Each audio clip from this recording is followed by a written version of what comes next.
On to our first, wait a minute. Welcome to our first meeting of 2022, January the 3rd. We will begin by saluting our flag. Everybody up.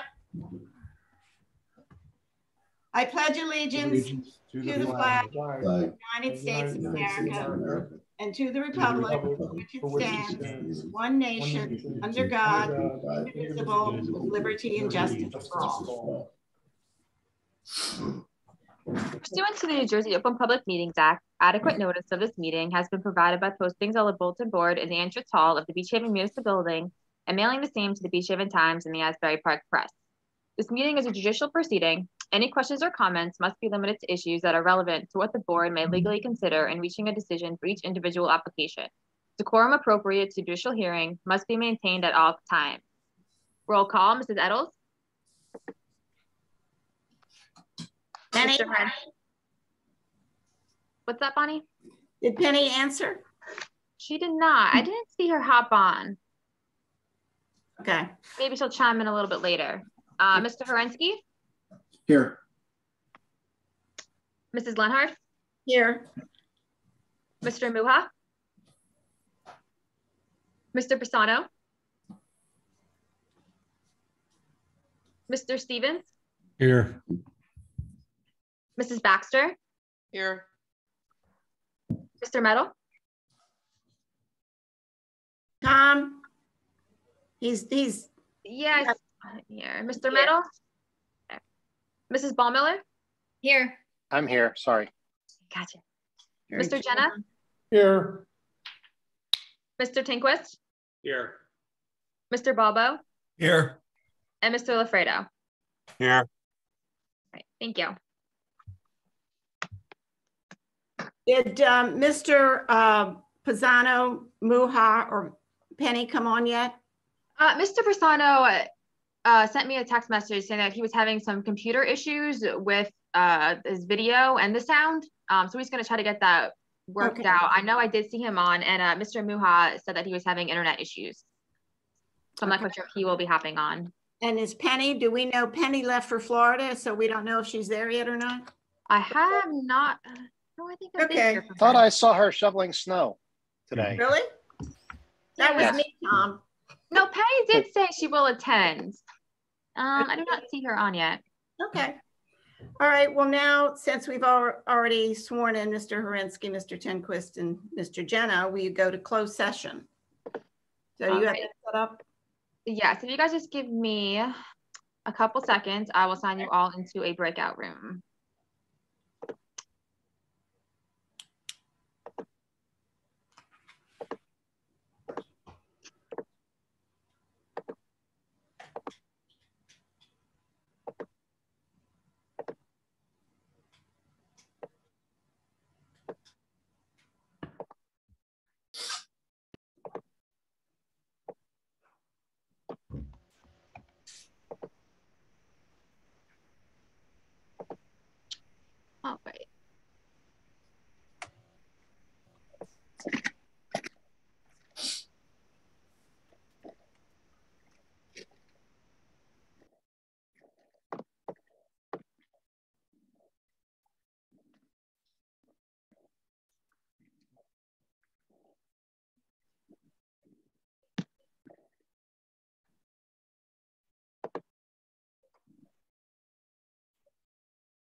All right, do we have everybody back on? Yep. I think I'm on. Yep, I'm on. Everybody else on? Let me take a look. Make sure everybody joined. Yep. Okay, Lauren, you go. All right, so the nomination for the chair is Bonnie Lenhart, and vice chair will be Jim Stevens. Congratulations. Thank you. All right, going on to new business. Did everybody get a chance to read the awesome minutes of December 6, 2021? Mm-hmm. Like a novel. Can I have a motion to approve the minutes? I so move, Penny.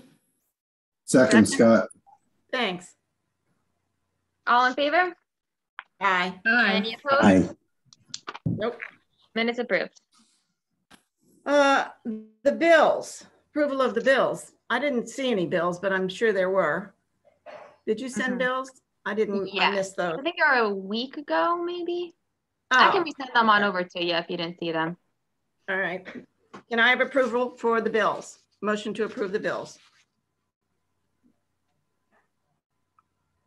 Motion, So Tom. move, Penny. Penny and Tom. All right, Mrs. Eddles, Yes. Mr. Horensky, Yes. Mrs. Lenhart, Yes. Mr. Stevens, Mr. Jim. Stevens. Where is Jim? Oh, he's muted. He fell asleep. Same, This is Jim, yes. All right, Mr. Meadow, Yes. Mrs. Baumiller. You're muted too, Jamie. Yes. Mr. Jenna, Yes. Mr. Tinquist, Yes. Mr. Bobo, Yes. and Mr. Lafredo. Yes. Right, bills approved. Okay, everybody keep your audio on because I'm going to be moving quickly tonight and we don't want to wait for you to get your audio back on.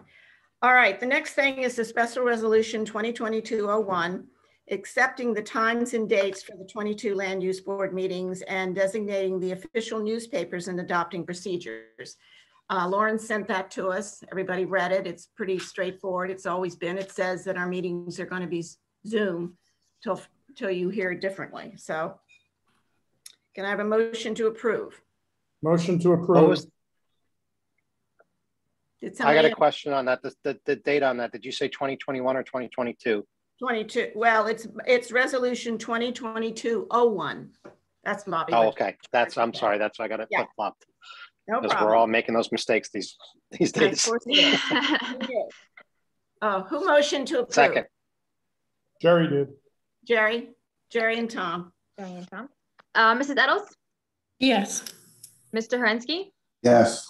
Mrs. Lenhart, Yes. Mr. Stevens, Yes. Mrs. Baxter, Yes. Mr. Meadow, Yes. Mrs. Baumiller, Yes. Mr. Jenna, Yes. Mr. Tinquist, Yes. Mr. Bobo, Yes. and Mr. Lafredo. Yeah. A special resolution approved. Thank you. The next special resolution is 2022-02. It's the professional appointments of our board engineer, Frank Little, and our board attorney, Bob Shin. Do I have a motion for approval? Motion to approve. I second it, Penny. Jerry and Penny. All right, Mrs. Eddles, Yes. Mr. Horensky, Yes. Mrs. Lenhart, Yes. Mrs. Lenhart, Mr. Stevens, Yes. Mrs. Baxter, Yes. Mr. Meadow, Yes. Mrs. Baumiller, Yes. Mr. Jenna, Yes. Mr. Tinquist, Yes. Mr. Bobo, Yes. and Mr. Lafredo. Yes. Right, special resolution approved. Good. And finally, the endorsement of our land use board secretary for next year. Have a motion to approve that? Motion. Motion to approve that? Scott. Said mute. All right, Mrs. Eddles, Somebody in the Yes. background. Mr. Horensky, Yes. Mr. Stevens, Yes. Mrs. Baxter, Yes. Mr. Meadow, Yes. Mr. Jenna, Yes. Mr. Tinquist, Yes. Mr. Balbo, Yes. and Mr. LaFredo. Yes. All right, thank you very much. Okay, escrow request, 101 4th Street, block 174, lot 12.04, escrow return of $328. That's that. That's the only escrow we had. All right, you want to go Old through roll call for that? Do we need a first or second? Or I don't, do we need that, Bob? Where's Bob? Yeah, go ahead and do that. It's just a routine thing, but go ahead and do that anyway, since it involves money. Do it anyway? Okay. Go do a roll call for yes or no. all right, sounds good. Mrs. Eddles, Yes. Mr. Horensky, Yes. Mrs. Lenhard, Yes. Mr. Stevens, Yes. Mrs. Baxter, Yes. Mr. Meadow, Yes. Mrs. Ballmiller, Yes. Mr. Jenna, Yes. Mr. Tinquist, Yeah. Yes. Mr. Balbo, Yes. and Mr. LaFredo. Yes. Right, escrow request approved. Okay, moving along, old business, resolution 2021-13, 207 North Bay Avenue, 203, 207, 211 North Bay Avenue, block 155, lots 1, 2, 3, and 4. This was the chicken or the egg. Everybody get that? Was quite a long, involved resolution. I think Bob did a great job in covering everything. I hope you all read it. And can I have a motion to approve? No questions about the resolution? No question? Good.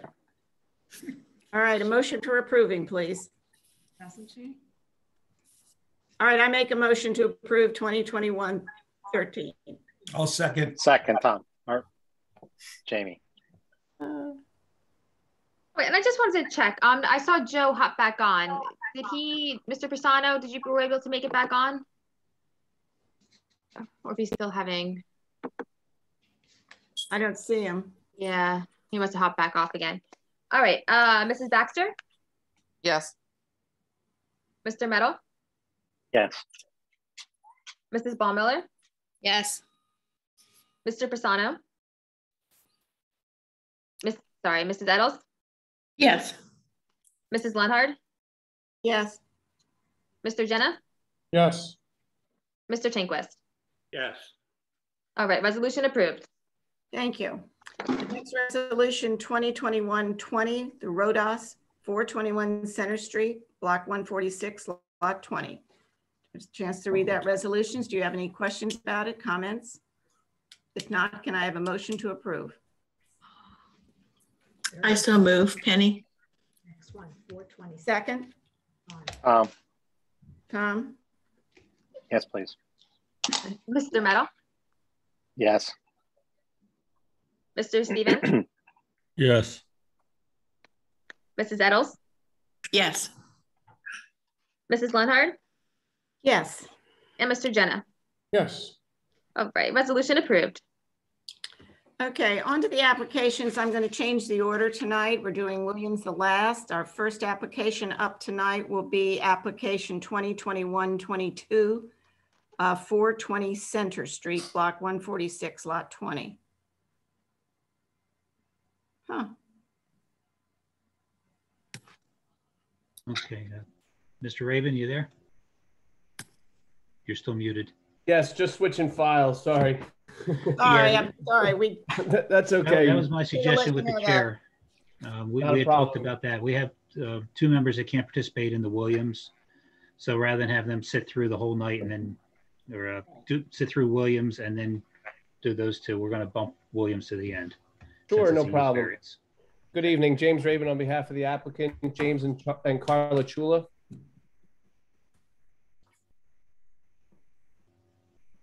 Center Street. We're not on Center Street. Okay. Yeah, there was a mention of it being 420 Center Street. The address is actually 420 2nd Street, just to clarify. Mr. Shin, did you want to mark any exhibits to begin? Sure. Yeah, A1 is the application, December 6, 21. A2 is Jim Brodowski's variance map, May 6th, 21. A3 is Tagland Architects, dated 12/1/21. And A4 is your notices. And then Frank's letter will be Board Exhibit 1.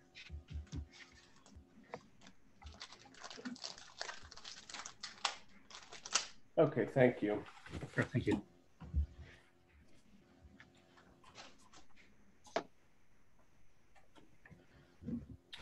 So this property, as I stated, is located at 420 2nd Street, and it's a through lot in that it fronts on two streets. The actual front of the existing house, currently there's a single family dwelling on the site, and what the current owner calls the front of his house is on 2nd Street, and then the rear of the property is on Dock Road. There's only one house. There's only one lot along that whole block. So they're all through lots in between Delaware and Pennsylvania, I believe it is.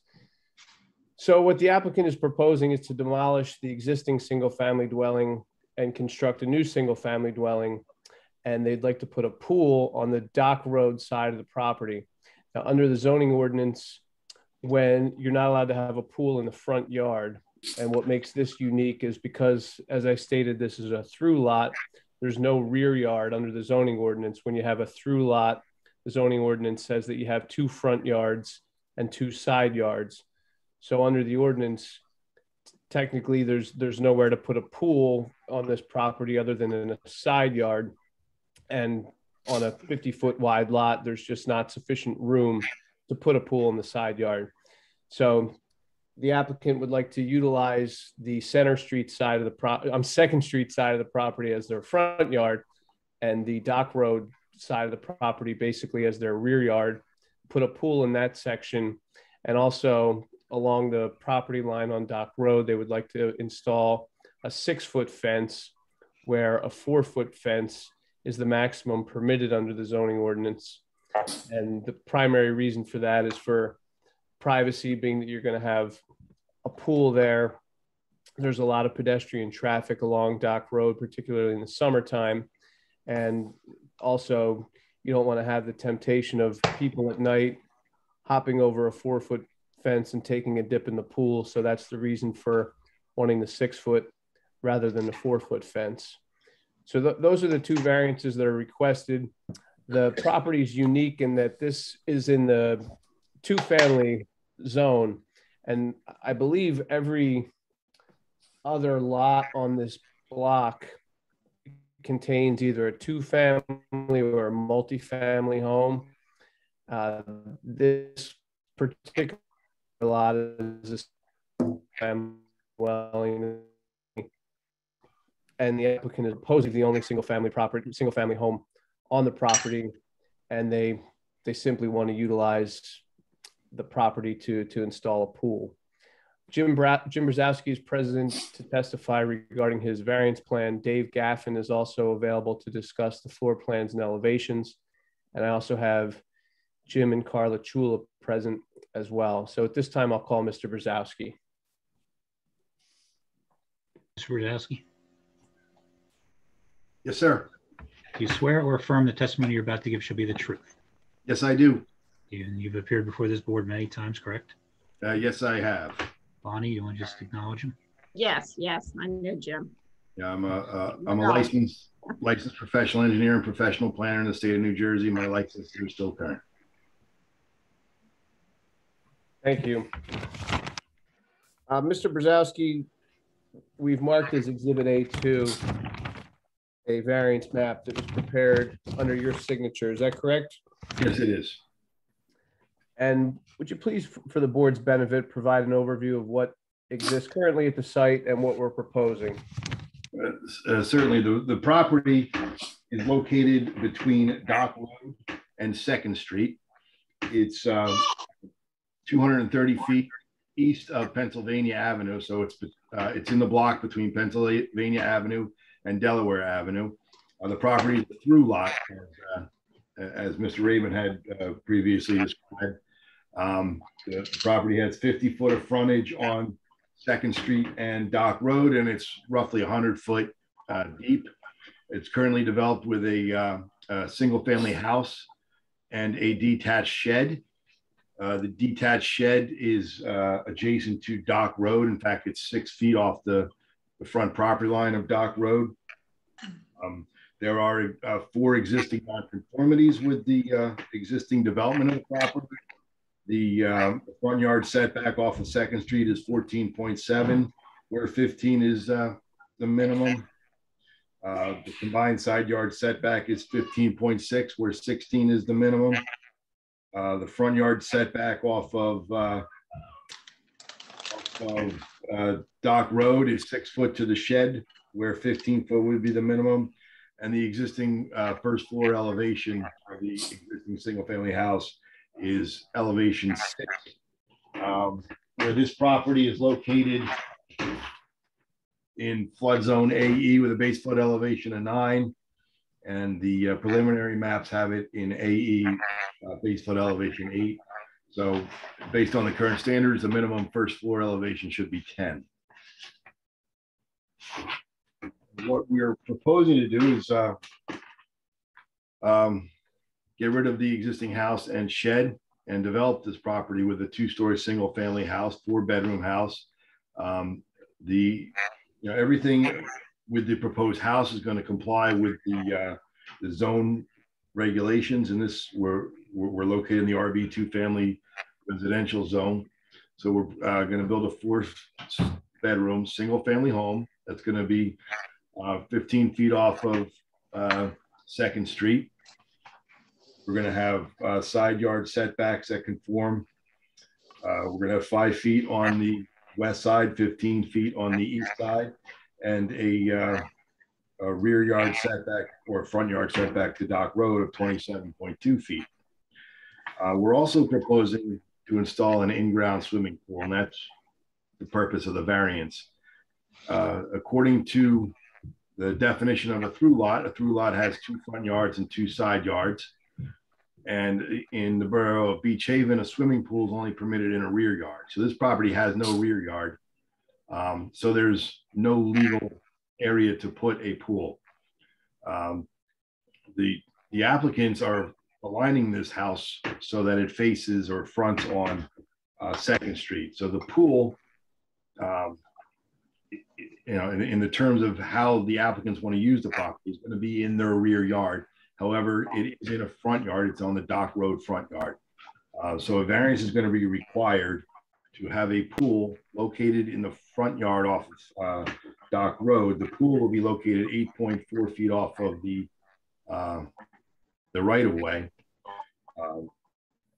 Additionally, the applicants wish to install a fence around the pool. I mean, they have to install a fence around the pool, state code. But the fence they want to install is a 5 foot tall solid fence with 1 foot of lattice. So the overall height is going to be 6 foot. Beach Haven permits a 4 foot fence in a front yard that has to be 50% open. So we're going to need a variance. We're requesting a variance for the height of the fence and the fact that it's solid. And the purpose of the fence is privacy.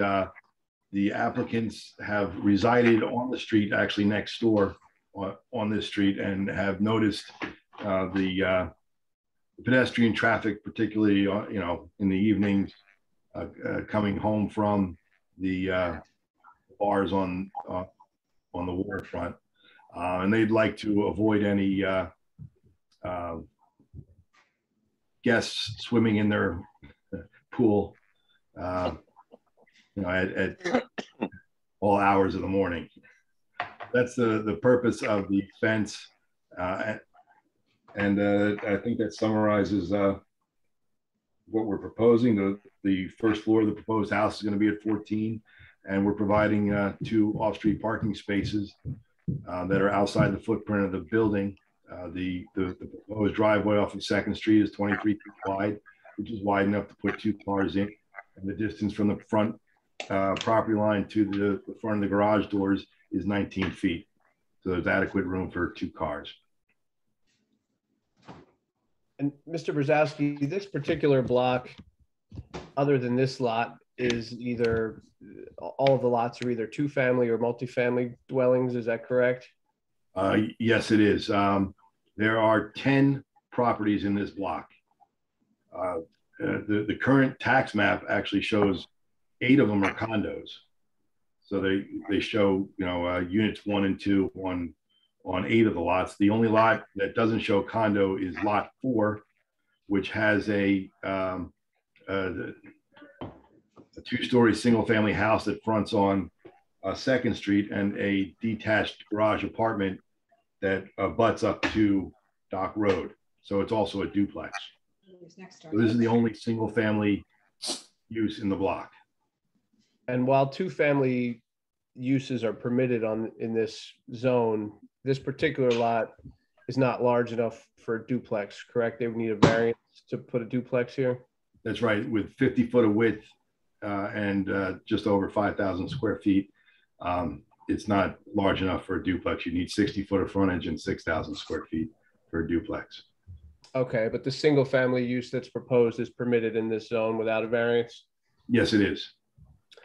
Okay, and in your opinion, is this lot unique based upon the fact that it's the only single family home in this block and the fact that under the ordinance, there's no yard to put a swimming pool, that represents a hardship to the applicant? Yes. Yes, this is the only single family use in the block. And, you know, you could say the other, you know, everybody else in the block could come in and ask for a variance for a pool. I think it would be difficult for them to find room for a pool plus provide 4 off-street parking spaces on those lots. This property is unique in that it's a single family. We can provide the adequate parking and the swimming pool. Okay. And with respect to the fence where we're requesting the variance, if in fact that fence, the 6-foot fence, were located in a rear yard, would that be permitted, the 6-foot fence? Yeah, in Beach Haven, you can have a 5-foot solid fence with 1 foot of lattice in a rear yard. So yes, this fence would comply if it were in a rear yard. Is there any detriment that you foresee to the surrounding property owners or the general public as a result of the proposed development? No, I don't see a detriment. It's actually probably going to clean up the yard that fronts Dock Road. We're getting rid of a detached shed that's a little bit closer to Dock Road than the pool's going. A pool is level to the ground, so it's not an obstruction to light air and open space. So I think it's going to be an attractive improvement. Okay, and as far as the proposed pool, do you feel that that would impair the intent and purpose of the zone plan and zoning ordinance in Beach Haven? No, I don't. Pools are permitted in the RV, RA zones. They're just not permitted in a front yard.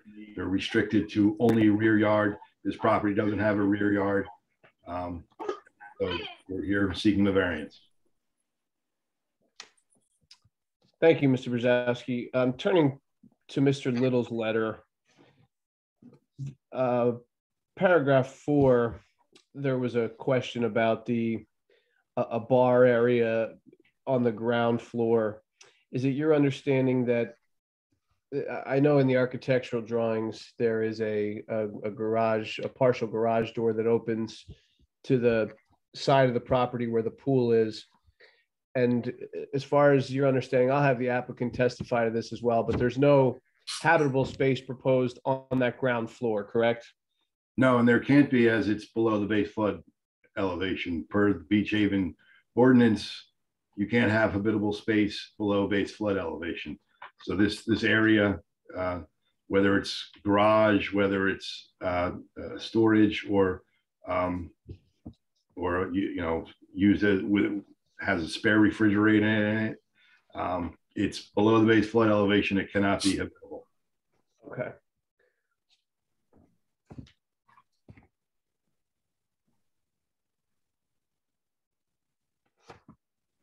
And regarding curb and sidewalk, We're Sorry, go ahead. Yeah, we're going to install, there's an existing curb and sidewalk on the 2nd Street side of the property. The only modification of that is to install the driveway. We're going to install 23 linear foot of depressed curb. And on the Dock Road side, there's no curb and sidewalk in front of this property. There is curb and sidewalk on both adjacent properties. So we're proposing curb and sidewalk to match the curb and sidewalk to the east and west of this property. It's a 6 foot wide sidewalk and curb.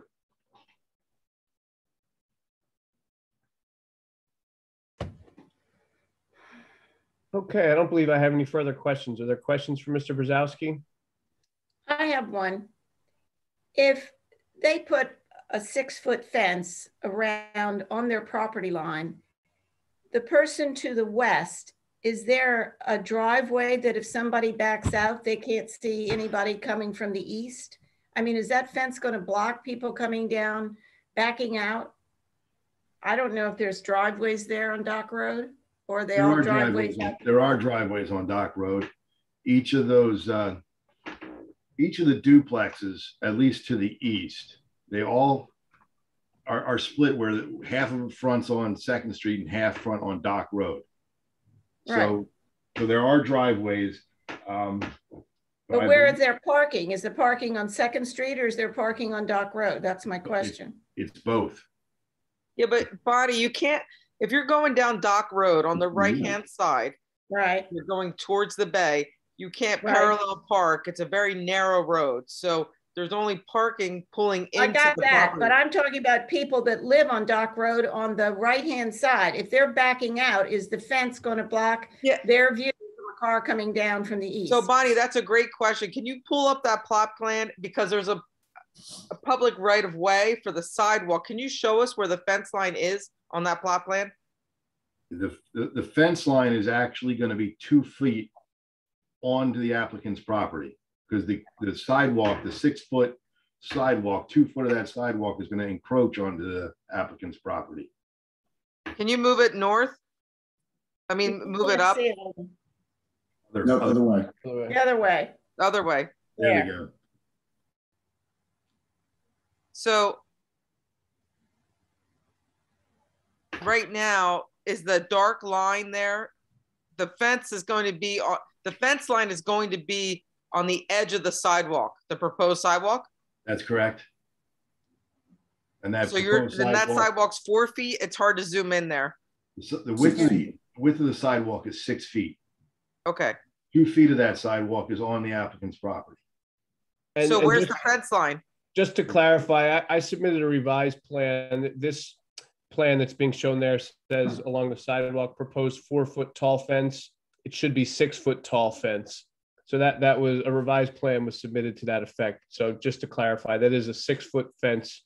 That's the one we're discussing along the sidewalk there. The fence line. We're trying to establish where the fence line is. Right. Sorry, go ahead, Jim. Is right along, right. You see the text where it says proposed 4 foot tall fence. Yes. Just below that. That's where the fence is? Yes. And it goes around the corner on both sides, correct? Yes. So I thought you're not able to put a fence on the front of a property like that. That's that tall. Usually they have to be low. Yes, you can put a 4 foot tall fence that's 50% open in a front yard. And there are yards along this street with a 4 or 5 foot tall fence that are 50% open. We're proposing the 5 foot tall solid fence to provide screening from the pool for the reasons I had previously stated. Ms. Lenhard's concern is if a car is backing up, is this solid fence going to block the view down Dock Road? I'm going to see if I can find a picture of where the driveway is on lot 3 to see if I have a good answer. And it's a one-way street too. Do you have a tax map of this area that they could put up so we could see neighbors? Right corner of this plan. So if you go onto Dock Road, if you made a site visit, there's only actually one property that has a completely a 4-foot fence, and that's at the end of Dock Road. Down by the Black Whale. Yes, that little cedar shake house on top of the garage. On top of the garage, they redid that a couple years ago. That house has a 4-foot, and it doesn't look. I mean, it's nice because it's open. I'm afraid that when you have, you know, one house with a 6, it's gonna look like an alleyway, kind of like out of place with a 6-foot, you know, fence totally closed off. The rest of the I have a problem with the height of the fence if it's open. I have a problem if it's closed. I mean, if they're worried about privacy, they can put plants inside. Right. Yeah, I agree. I agree with you. A solid fence there. It just. And the house adjacent to it on Dock Road, the driveway is right next to it. It's not on the. It's not on the. Bonnie, I think whether the fence is solid or open, you're still going to have a sight distance issue with the houses adjacent to it, backing out of those driveways. Because you know, you're driving in the front seat, you got a lot of car behind you that's out in the road before you get beyond that fence. I think that's an issue. I think one of the other issues is these houses are duplex type houses fronting on 2nd Street and also fronting on Dock Road. And the adjacent houses, they're people's front yards with decks, and that's how they enter. And you see this area blocked down. It just takes away from the neighborhood. It should have that similar feel. I don't think it belongs here at all, period. Beyond the fence issue. No. And to me, there's no hardship. They want to build a pool, but this lot just is not suitable for a pool. It's that simple.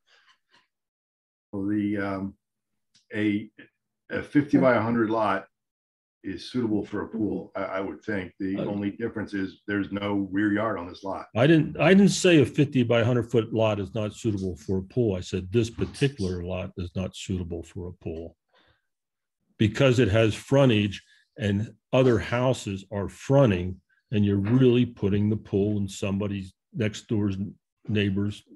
That's their front yard. That's their entrance. And you have a pool there that's not necessarily quiet. You got a 6-foot high solid fence barricading it. It takes away from the neighborhood. I mean, they're nice houses along Dock Road. They're nice houses on 2nd Street. They're nice duplexes. It doesn't belong. Mr. Brzezowski, if there was a 4-foot fence installed, which is permitted under the ordinance, would the applicant be permitted to install some type of vegetation inside the fence? To the best of my knowledge, he would. There is a similarly developed property across the street, across Dock Road, and down west a few lots. It might be lot 12 in block 146 that has vegetation, a shrubbery that's pretty tall along the Dock Road frontage. This is Frank Little. I think if you start planting taller vegetation along there to create a fence, you have the same effect. I'd have to look at our ordinance to see if that would be prohibited. But basically, if you plant closely placed trees that are going to grow 5 or 6 feet tall, you're going to create the same issue. So I'd have a concern if the board's concerned about the height of the fence and the sight distance for people pulling out on the adjoining properties. I think the idea of planting trees in there is going to create the same issue.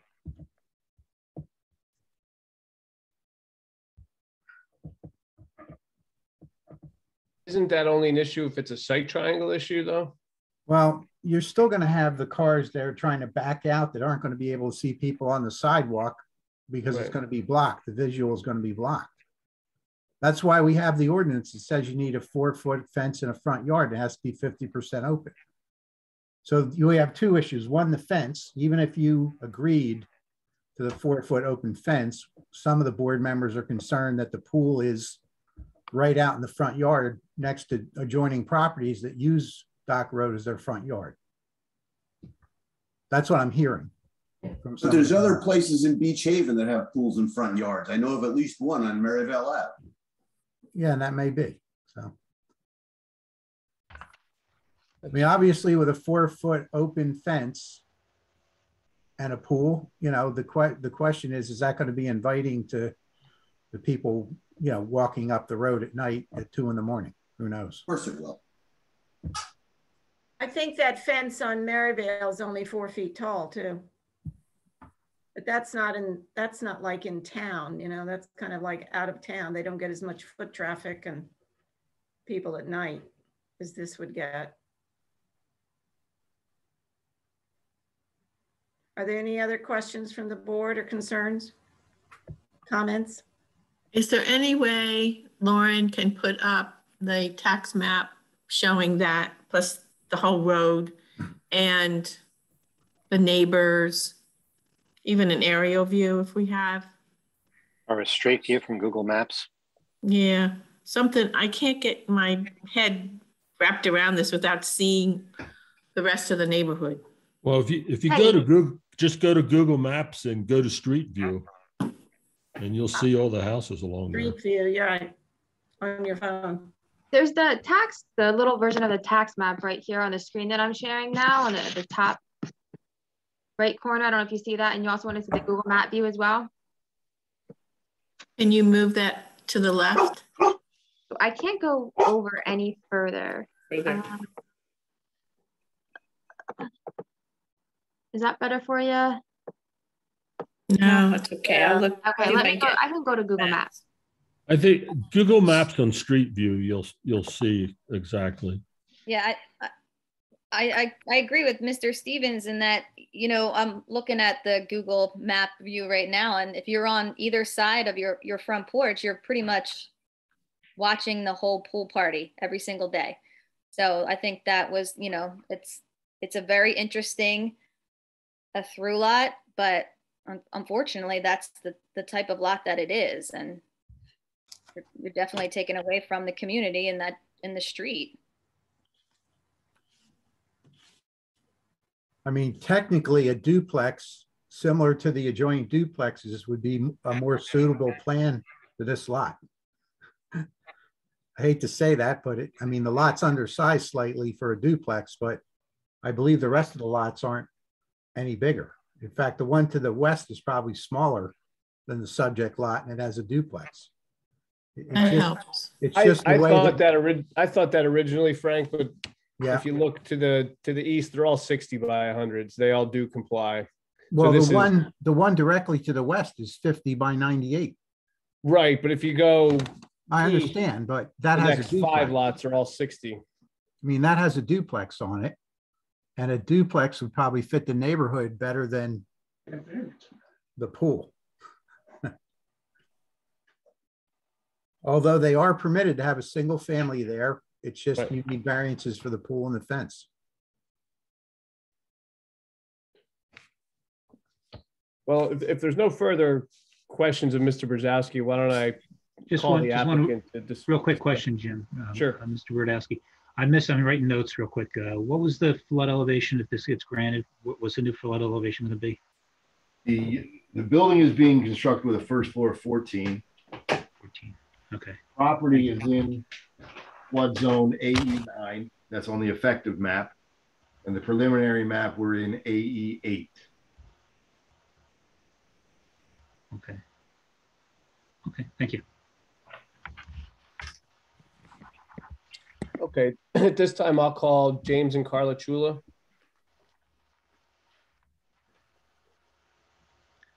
I'm going to ask both of you to raise your right hand, Mr. and Mrs. Chula.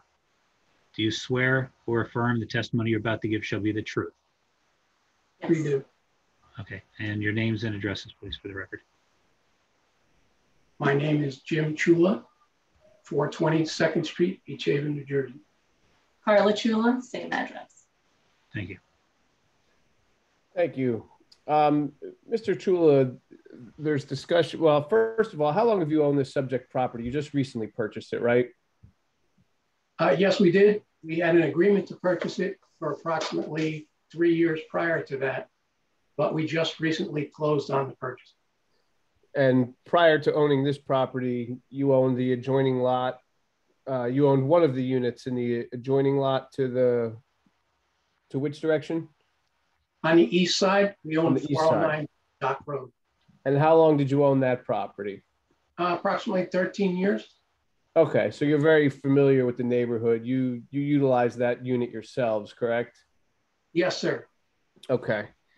So there's been discussion amongst the board about whether a pool fits into that neighborhood, and being that you had a property there for 13 years, can you give your opinion on that, and also just discuss, your overall reason for wanting this pool in this area? Sure. First of all, thank you very much for hearing our application. I'm here with my wife, Carla. We did own the duplex next door, 409 Dock Road, for approximately 13 years. We love Beach Haven, we love the community, and we've decided to become full-time residents and build our dream home on that property at 422nd Street. We would love to have a pool in our backyard. We feel that, it will look nice. Everybody that knows us and seen our property knows how we took care of it. And we will continue to take care of the new property the same way. I'm in the safety business, and one of the reasons we wanted that solid fence there was, like it was mentioned before, for safety reasons, so that there is no unauthorized access to the pool, where somebody could get hurt. We did have a 6-foot fence, the 5-foot solid with the lattice. We feel that would be much safer. As far as the blocking the driveway, right now, the property to the west, the shed is actually probably in the spot where the fence would end, or close to it right now. So Already blockage. yeah, there's already blockage, but I think it's a one-way street. I don't think it would hurt by putting a fence there. It would impede someone backing out of that driveway. And the house that we owned, the driveway is all the way at the other end of the property.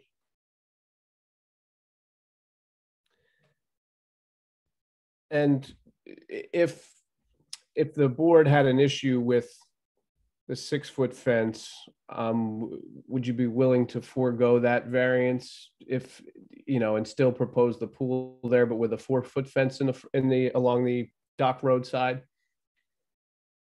Sure, we'll work with you, but we are concerned about the safety aspect. And hopefully we'd be able to plant some type of shrubbery, or put something nice there that would preclude somebody from getting through there that's not authorized. And if I could just ask Mr. Brzezowski another question too, just for clarification. So there is a proposed 6-foot fence along either of the side property lines, right? Yes, it's the same fence along the sides as is proposed along the Dock Road frontage. So if you have a 6-foot fence along each of the side yards, how would the fence along Dock Road impact the site? Because you're going to be blocked by the side yard anyway, right? Well, again, you can't have the ordinance prohibits a fence greater than 4 feet tall in the front yard. The front yard starts 15 feet off the property line. So the variance for the fence that we seek is not only the 50-foot of fence along Dock Road, but the 15-foot as it extends up each sideline. Okay. So it would normally be just the 4-foot that's permitted in that front yard along the side yards as well. Yes. Okay. Okay. Thank you for clarifying that. I have a question for the property owner. Is that possible? It's Tom. Would you have any ability to, I know you have the architecturals already drawn up. How would you feel about maybe making it so that on the 15-foot side of the house, if the house was more of a U shape, and putting your pool, and that way you can make the house longer. And I think this way you could accomplish your pool for your house as well. I don't know. Like I said, I know your architecturals are done, but back to the drawing board, maybe. I think, I guess Jim Brzezowski would be able to answer that better, but I don't think there's enough room with a 50-foot width to do that because of the setbacks for the pool. Frankly, I wouldn't say anything's impossible. I've seen a lot of, especially oceanfront houses, where they're trying to cram pools into weird spots. So anything's possible. It's not ideal, probably is the not ideal, probably not is the word. Well, I've seen pools on decks too. So put a pool on a deck and not in the ground. But you still need a variance for that, I believe. It'd still be in a front yard. Well, it depends on, the deck of the house. It would depend on where the deck of the house was. But they're concerned about privacy, but there's no privacy on the sides from the two houses on each side of them. Everybody's going to, because it's their front yard, are going to look down when they're out on their deck. So basically, we're more concerned about the safety than the privacy. Right. We're friends with our neighbor. We're concerned about the safety of cars backing out with that 6-foot fence all the way around on 3 sides. That's well, right now there's only a driveway on the west side, and there's a shed there blocking the view today. So if you take a look, Bonnie, the other issue is the pedestrians on the sidewalk. That's even right. That's even a there is no sidewalk there. That's now. here. Yeah, I think we're improving it. Right now, there's no sidewalk. There's a tree there on the property, and pedestrians walking down Dock Road now have to step out into the street and walk down a couple of houses to get back to the sidewalk. So we'd be eliminating that and putting a new sidewalk there so the pedestrians wouldn't have to go out into the street. So I think that's an improvement. Frankly, the neighbor to the east, it appears, has a couple arborvitae in that corner of their property that's right up, starting at the sidewalk. There's about 3 of them that extend towards the north that are over 6 foot tall. They don't look the healthiest, but they're there. Well, that doesn't mean that we should perpetuate a bad situation just because somebody else has. We're here to try to improve the situations of existing problems in town. That's why we're here. Anybody else have any questions for the owners? I have a question for Bob. Sure. What is the legality here? What is our position as land use board? We're here to give them a variance to put a 6-foot tall tree, a 6-foot tall fence right on the sidewalk, basically, right at the edge of the sidewalk, which is kind of dangerous and blocking views from people and blah, blah, blah. But does that lead us into more like opening a can of worms for people to be able to put 6-foot fences in their front yards if we change this variance? Well, you take every case by case basis. There is no precedent with zoning. So that's the nice thing about it. So it's changing it just on this case. It's just on this case, and there's the 2 major factors. It's an undersized lot. Could be a duplex they could put in, and they'd come in for variance for that because it's undersized, but you'd probably have to give it to them. Would you rather have 2 houses or a pool and a fence? And they're asking for 6 feet. 4 would be permitted, as I understand it.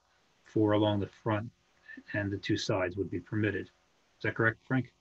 Yeah, that's correct. Of course, the pool in the front yard's not permitted. That's the other variance. That's the big issue. Right.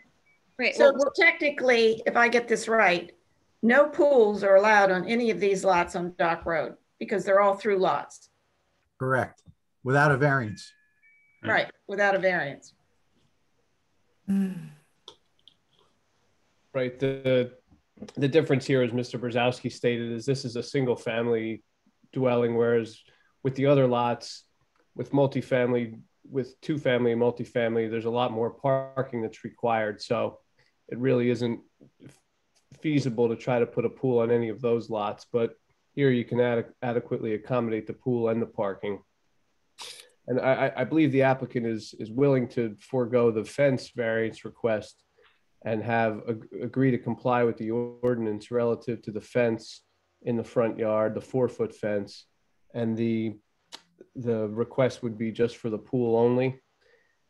And Mr. and Mrs. Chula, is there any screening that you could do closer to the pool to provide screening to the pool so it wouldn't be as visible to the street? That wouldn't obstruct any traffic. I'm not quite sure what you mean by that, but we're willing to. If you had plantings or something closer to the pool that weren't along the property line, I don't think there's anything against that. Is there, Mr. Little? As long as I looked at the ordinance and there isn't anything in the ordinance that would prohibit that. It's not calling a hedgerow a fence. Okay. And I'm talking setback, not right along the property line, so. Well, Jim, the pool is set back 8.4 feet from the property line. Mm-hmm. And then if there's a 3-foot sidewalk adjacent to the pool, that puts the sidewalk 5 feet off the property line. The proposed fence is 2 feet on our side. That leaves 3 feet between the fence and the sidewalk, the pool patio to put your shrubbery. So you can put shrubbery there, but it's basically in the same spot as the fence. Okay. So I guess that wouldn't work, but okay. But they are willing to withdraw the fence request.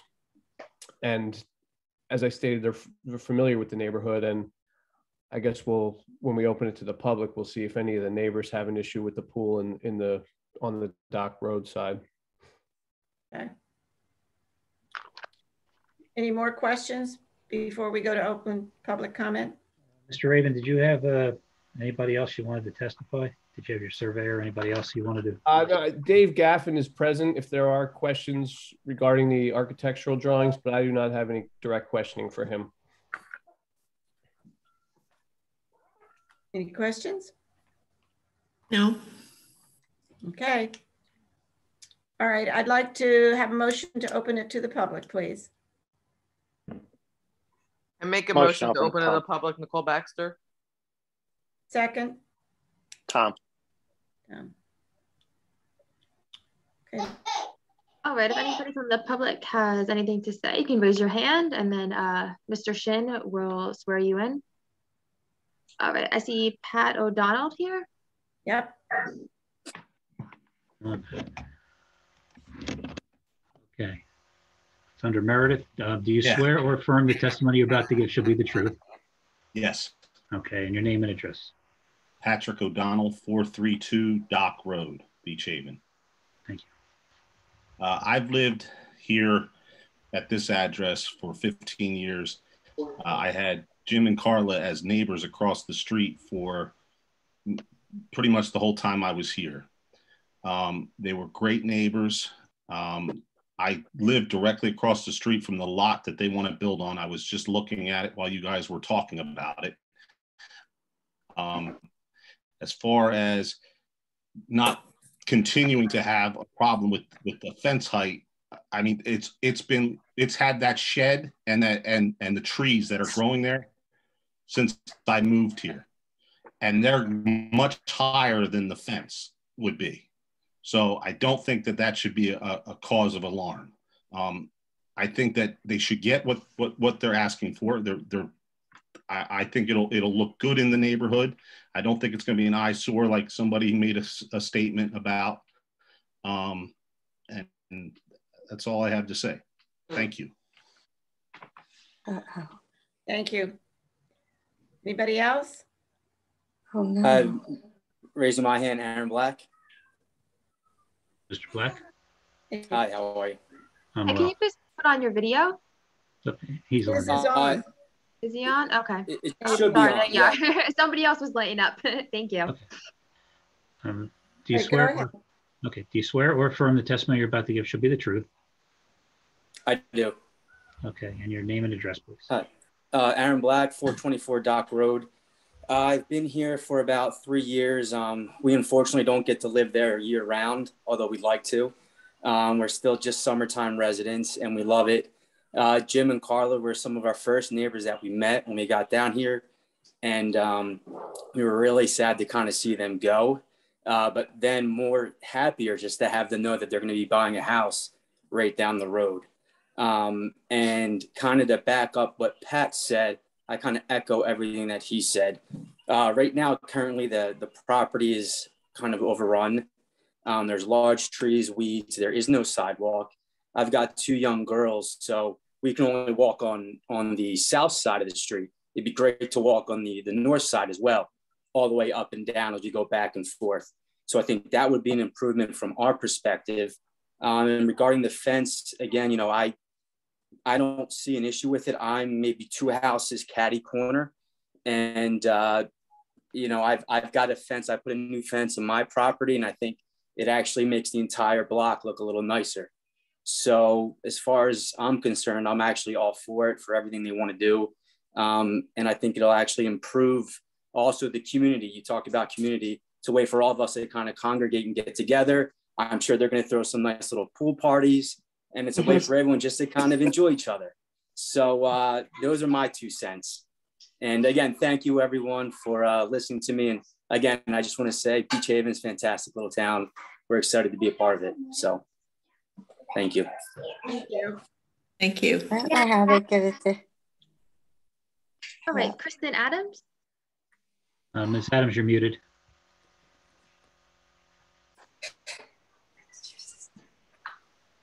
You're still muted, Ms. Adams. Sorry, can you hear me now? Yes, I can. Raise your right hand, please. Do you swear or affirm the testimony you're about to give shall be the truth? I do. Okay. And your name and address, please. Kristen Adams, 409 Dock Road. Thank you. Okay. So, hi, Kristen Adams.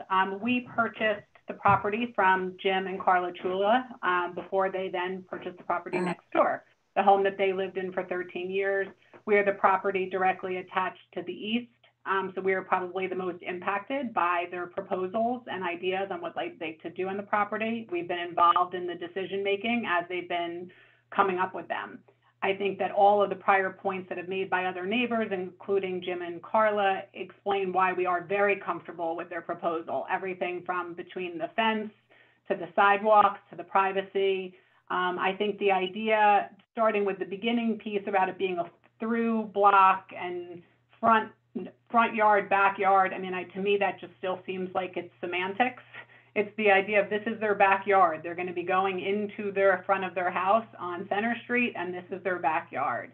The size of the fence, I think, will give privacy around for not only for them from a safety perspective, but will also give us some privacy, as some people have raised that we may have concerns while we're out in our front yard or we're socializing and things to be able to see into their yard. We'd be fine with that, but understanding that a fence that would block that some would bring some comfort to everybody that's around.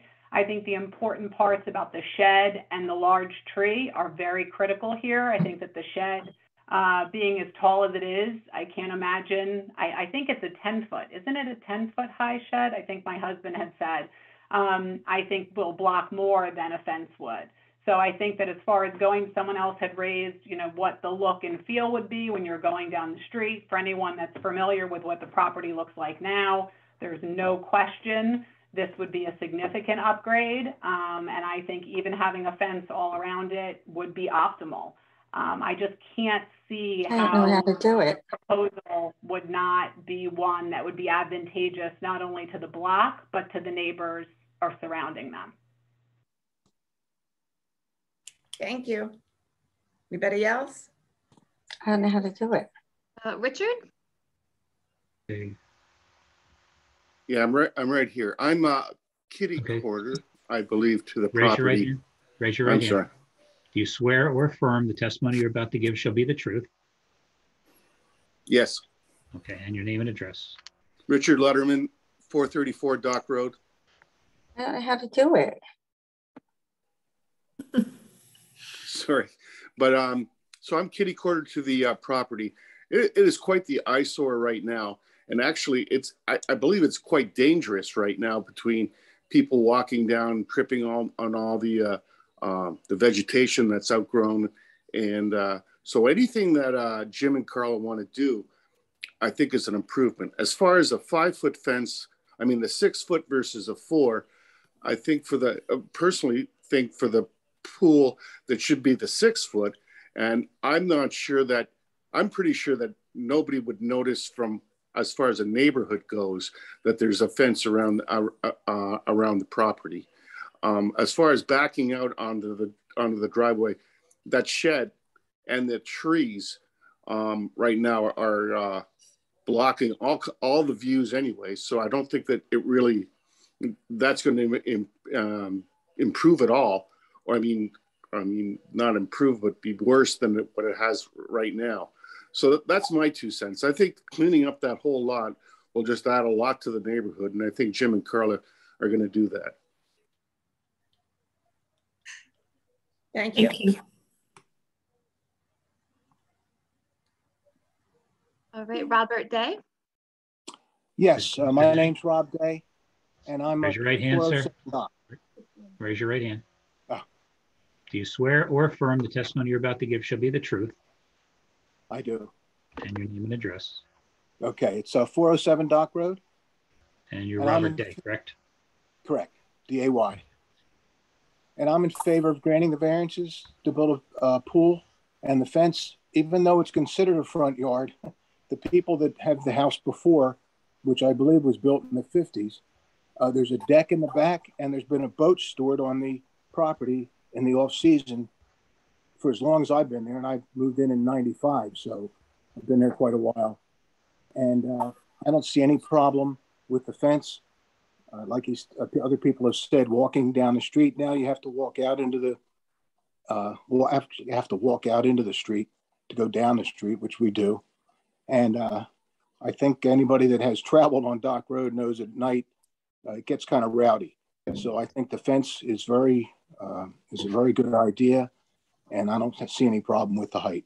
Jim and Carl have been my neighbors for over 13 years, and they have taken great care of their property, and I'm quite certain that they will do the same with their new permanent residents, and they really enjoy living in Beach Haven, and as we do. Thank you very much for your time. Thank you. Anybody else? Can I speak? I guess I can't speak. We can hear you. We can hear you. Just can't see you. No, I don't have my video on. I guess I can't do that now, can I? Okay. You got video. Hi, my name's Betty Hughes. Okay. I live at raise your right hand. Oh, now we're losing you. Okay. Do you swear or affirm the testimony you're about to give shall be the truth? I do. Okay, and your name and address. Betty Hughes, 403 Dock Road. We live 4 doors away from the proposed property. We've lived there many years, 28 years. I agree with others who have spoken in that there won't be much concern about cars getting out of the driveways because of the situation now. It will clean it up. It will be much better cleaned up. So, and I know Jim and Carla have always taken very good care of their property. And that's about all I can say. They support the community in many aspects. Thank you. Okay. Any more? I do not see anybody else. Okay, if there's no more public comment, can I have a motion to close public comment? I so move, Penny. And Tom, second. Yes. All right, any last comments or roundups or anything? Yeah, I've got Jim? another question. Would they be opposed to maybe changing the overall size of the pool or maybe pushing the fence in? I know that'll take away from some of their pool area, backyard area, but maybe if they pulled the fence in a little bit closer to the pool, it would give them roughly about, looks like about 6 feet of space between the end of the sidewalk and the pool area. You know, just something to try to work with. So this way there's no sight problems from the person pulling out on the west side if they were to pull out. What does some mean? A foot? Well, like it's their property, but I mean, right now it looks like it's 8 feet 4 inches to the property line, and the property line is 2 feet occluded by the sidewalk that's required to be 4 foot. So that means it would 6.4 feet should be left, right? Simple math.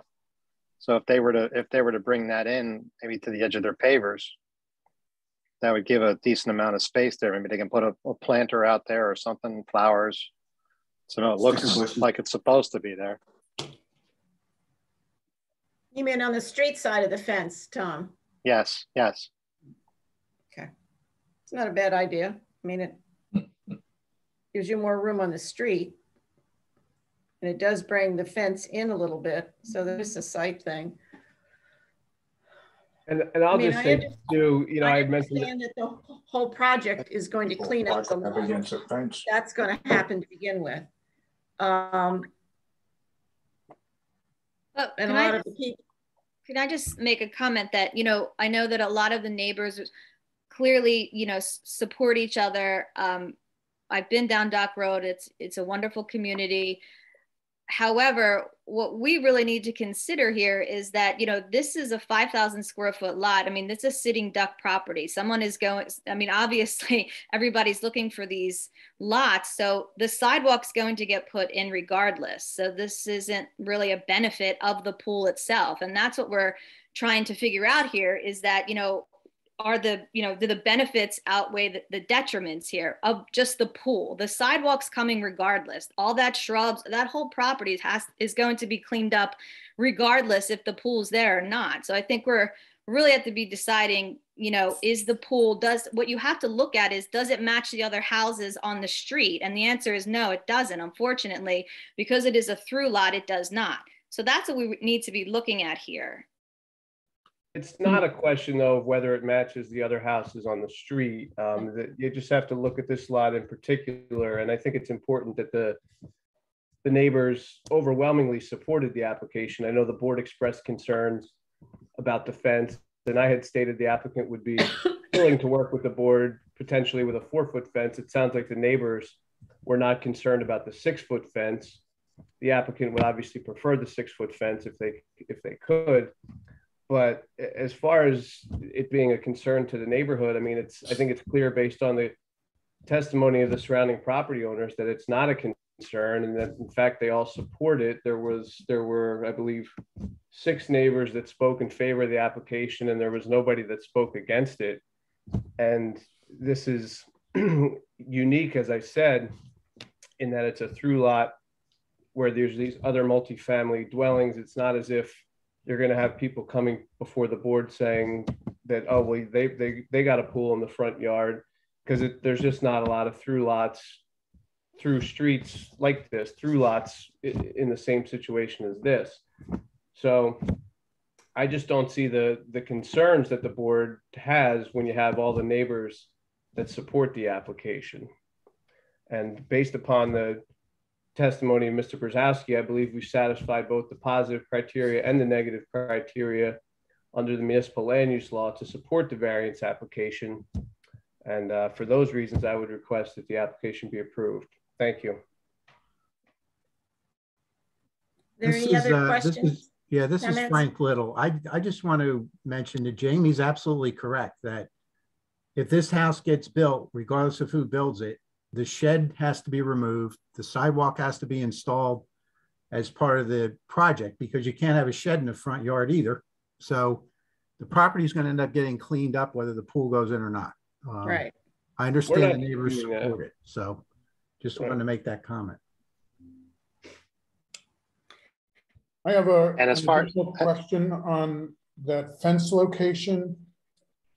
Just looking at the drawing that was presented there, it seems like the fence on the rear yard is straddling the sidewalk. Can you just clarify where that fence will actually be? And I like Tom Meadows' idea about inside the sidewalk. That's where the posts are. See the little round dots? See the dark line? Yes. And then the line inside of that has little dots. Those are the posts, I'm assuming, for the fence. That's the fence line. Well, I like Tom Meadows' idea about shrinking the size of the pool and then possibly moving that fence further inward off of the street. It wouldn't look like a wall as you're coming down the sidewalk. Right. Just for aesthetics. I agree. And I really still wonder whether if you have a 6-foot fence, it has to be solid. I mean, there's a lot of the square lattice, not the crisscross kind, but the square kind that you can put up. And it still is open. It lets air through and it somewhat blocks, gives you privacy. I mean, all these people know each other. I don't know what kind of privacy they're looking for, but to keep the drunks out of the pool. Thank you, Tom. Well, if you really got a drunk that badly, they're going to climb over a 5-foot. They certainly will. So it's not going to keep. I'm not worried about the drunks. I'm worried more about the safety of the fence. It's not going to keep the bay out of the pool. So that's my comment. Anybody else have any other comments, concerns, questions? No. Okay. Can I have a motion to approve or deny this application? Whoever makes the motion, there's actually 2 different variances they're asking for. So just be specific with the issue of the pool and the issue of the fence. Correct. I just have a question too. Just because there's been discussion about, I'm sorry, the dimensions are there, 14 feet by 28 feet is the existing pool. Mr. and Mrs. Chula, is that something where if the pool was say 12 feet by 25 feet and you could move the fence back, that's something you'd be amenable to? Taking 2 feet off of the width of the pool? Sure, with that, sure. Yep. And Mr. Brzezowski, what would that enable you to do if you had a 12-foot wide pool instead of a 14-foot wide pool? Well, if we move the fence right up against the sidewalk that is adjacent to the pool, we could actually move the fence 5 feet further north than where it is shown. So the fence would be 7 feet roughly off the property line, and the pool would be 12 feet wide. I'd rather leave a little bit of space. I wouldn't mind moving it 2 feet over, but I'd rather it not be right up against the edge of the pool. If not. Well, it won't be against the edge of the pool. It'll be against the edge of the patio. That's what I mean. Okay, well, even 6 foot. So you'll have 1 foot between the fence and the pool patio, the pool walkway, whatever you want to call it. Sure. I believe that we can move it far enough so that we can, I mean, the purpose is to just move it back a little bit and have some plantings out between the sidewalk and the fence, right? To improve this. So we're certainly amenable to do that. We will do that. So we can move the pool 4 feet, roughly 4 feet north of the location that's depicted on the plan and reduce the size of the pool to 12 feet in width. Bonnie? Yeah. I guess when they're done, we know that if they do the house, they build the house, there's going to be a sidewalk, the trees going, the shed's going. So there is a continuous sidewalk. So there is pedestrian traffic. There is auto traffic. And if they're proposing to move this fence back, I still like to see some sight distance, by the engineer on whether there's clear visibility onto the sidewalk for a pedestrian and onto the road for a car coming down that road. We're talking moving a couple feet, but we don't know what that does, whether it fixes the problem or not. So I like to see that put on paper and have Frank Little look at it. A new site plan for the moving the fence in? I like to see the site distance plans. If you move wherever they're talking about moving it and modifying it to, let them do the site distance for the adjacent driveways so that we are positive that pedestrians that are visible to a driver in the car. Okay. Hey, Jim, candidly, I don't think even if you move the fence back that far, if you're in a car and you're backing out, your car is going to be out in the road until you can look down the sidewalk from the driver's side.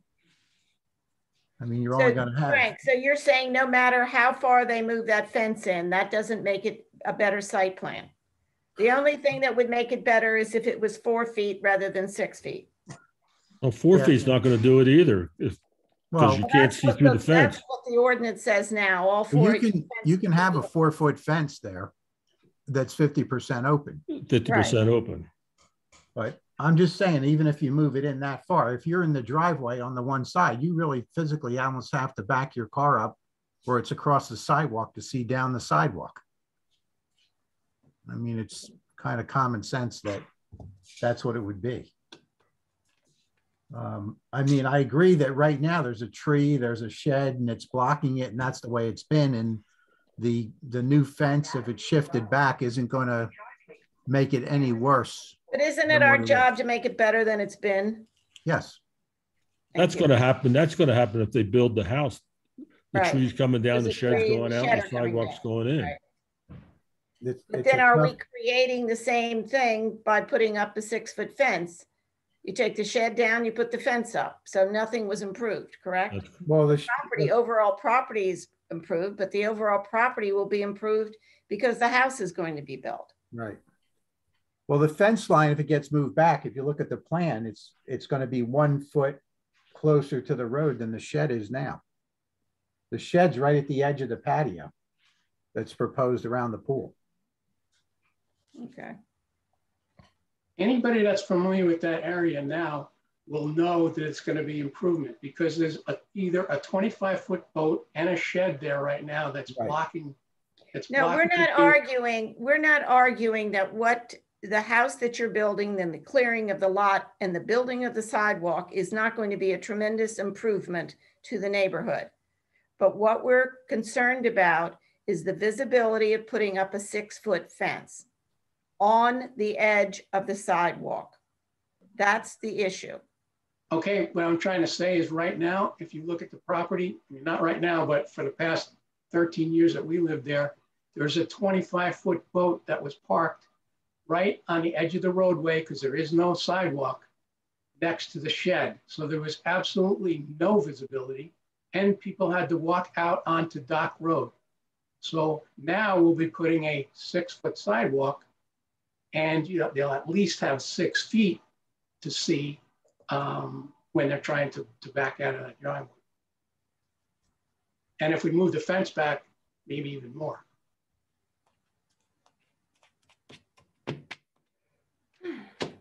Anybody else have any comments? I think I'd be willing to have them move the fence back 2 feet or whatever the number is and just have plantings out in the front. Like he said, they will have 6 feet with the sidewalk, which they never had before. So I think if they move the pool fence in 2 feet, I think it'll be fine. I think it'll work. And a 6-foot fence. I agree with Kenny. Well, if they don't care, I don't know, 6 foot, 4 foot, well, 4 foot plus the opening lattice, right? So it's 5 feet total? No, it's 5 feet plus a foot of open lattice. 5 foot plus 1 foot of lattice. That makes a 6 foot, but the 4 foot one would be a 5 foot one with the lattice. No. It would be 3 foot with a lattice. No, it'd be 4 foot open if it was just going to be a 4 foot fence. It would be like a picket fence, 50% open. Well, there's no point to that at all. That's not going to keep anybody out. No, you can't. Not with that. So anybody can hop over that. Yeah, but why couldn't you do a 50% opening with a 6 foot fence? You could do that. A 50% opening with a 6 foot fence. It's going to be a 6 foot picket fence. So it's like 3 feet solid on the bottom and 3 feet open on the top. No, I think it would be 50% open for the full height of the fence. So it would almost be like a picket fence with 6 foot pickets with a space. Oh, you mean like a bar? Okay. Right. That's what I was thinking, at least. Yeah, you can't have the top open and the bottom solid.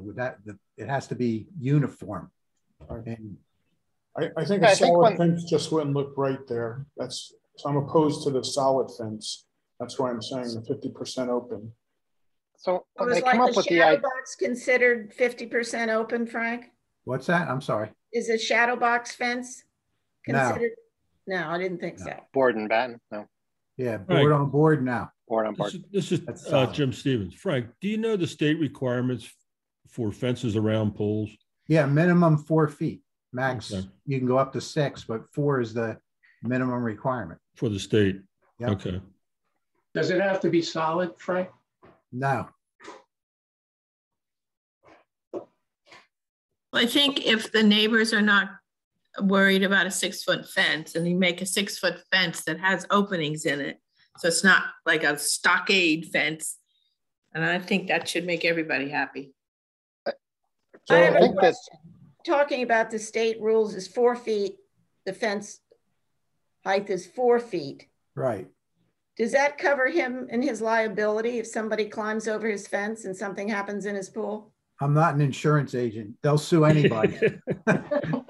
And deny everything. And deny everything. No matter what happens, everybody will sue everybody. Can you get insurance with a 4 foot fence if that's the state requirement?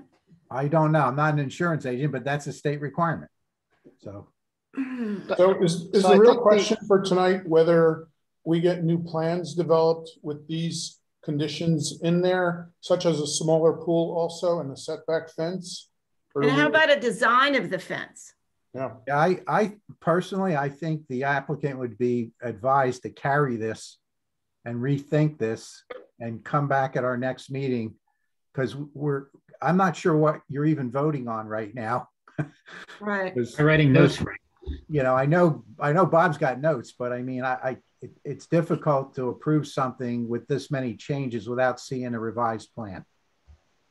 Yeah, and I'm writing notes, but you guys are all bringing up really good points.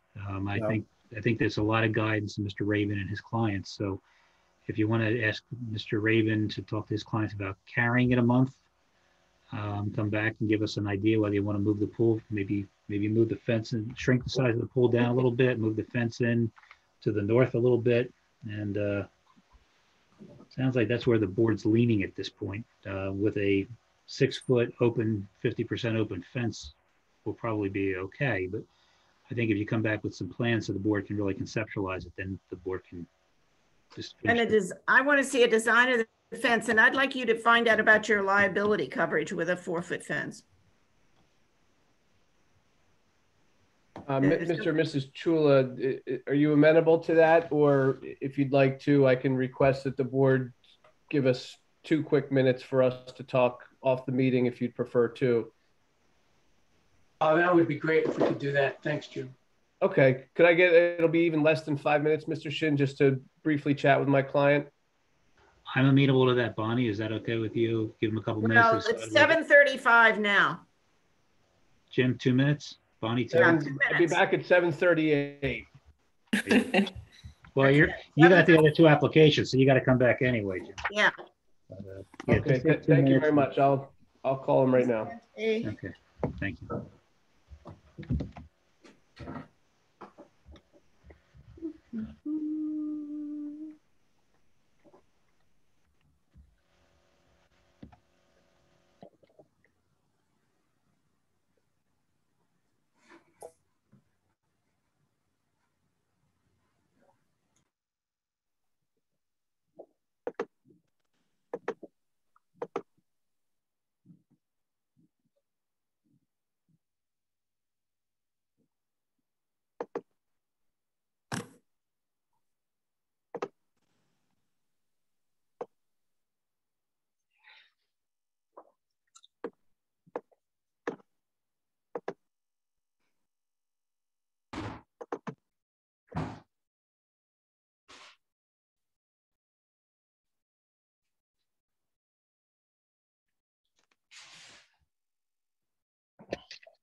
Okay, 1 minute to spare. Thank you very much.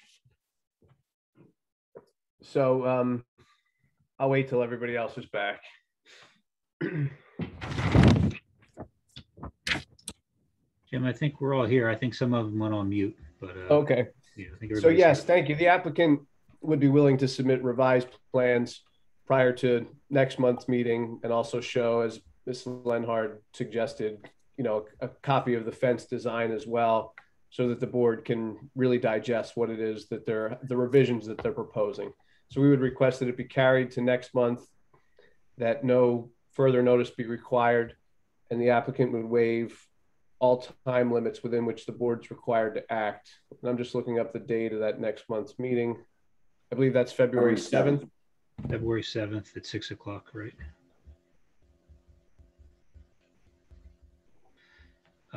And you would have to have Mr. Brodowski come back, obviously, just in case there's questions for him. I don't think there was any questions for Mr. Gaffin, so it's up to you whether you want to have him come back as well. But right. Bonnie, he's asking for you'd ask the board if they'll make a motion to carry it to the next meeting without further notice, waiving it, and he's waiving timeframes. So if the board wants to entertain that. I make a motion for that. Any others? Second. Thanks, Scott. Penny. And Scott. Mrs. Baxter? Yes. Mr. Meadow? Yes. Mrs. Ballmiller? Yes. Mr. Stevens? Yes. Mrs. Eddles? Yes.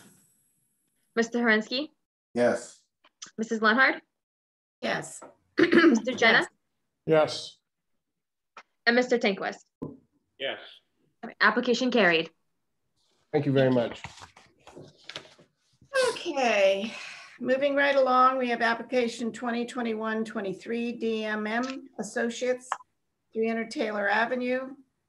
There is currently a one-story building on Taylor Avenue that is utilized as the water park lobby, a snack bar, bathrooms, a filter pump room, and offices.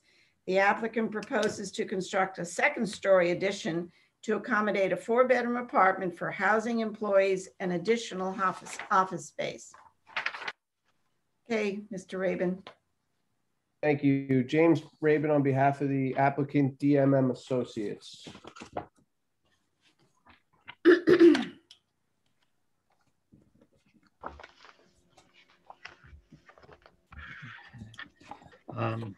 Mr. Rabin, are you ready? Yes, thank you.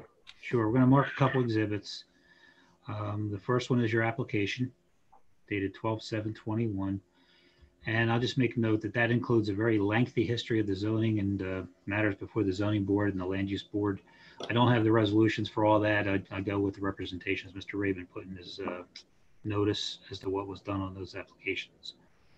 A2 is a Horn, Tyson, and Yoder survey signed by Jim Brodowski, dated October 11th, 02, but it's been revised a few times over the years. The last one, December 3rd, 21. And that includes the proposed apartment. A3 is Richard Luthringer. It's architectural plans consisting of 10 pages, and that's revised on December 2nd. A4 is the notices.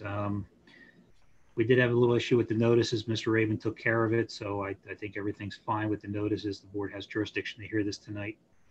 And then B1 is Frank's letter.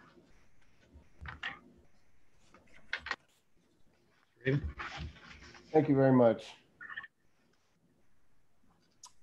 Okay, so the subject application is the Thundering Surf Park. So everybody's familiar with this, the water slides and the golf course. And what the applicant is proposing to do is the existing building which fronts on Taylor Avenue, where you have all the offices where you go in to pay for miniature golf or pay for the water slides. They're looking to put a second-story addition above that space where you currently pay for all the amenities. And the second story would consist of a 4-bedroom apartment. And the purpose of that is to house employees. The applicant's running into the same problem as other business owners in town, where finding housing for your employees and finding employees in general is becoming more and more difficult. So this will alleviate that concern and allow the applicant to house employees right on site. And also as part of that addition is just some additional office space. Both the residential use and the office use are permitted in this zone.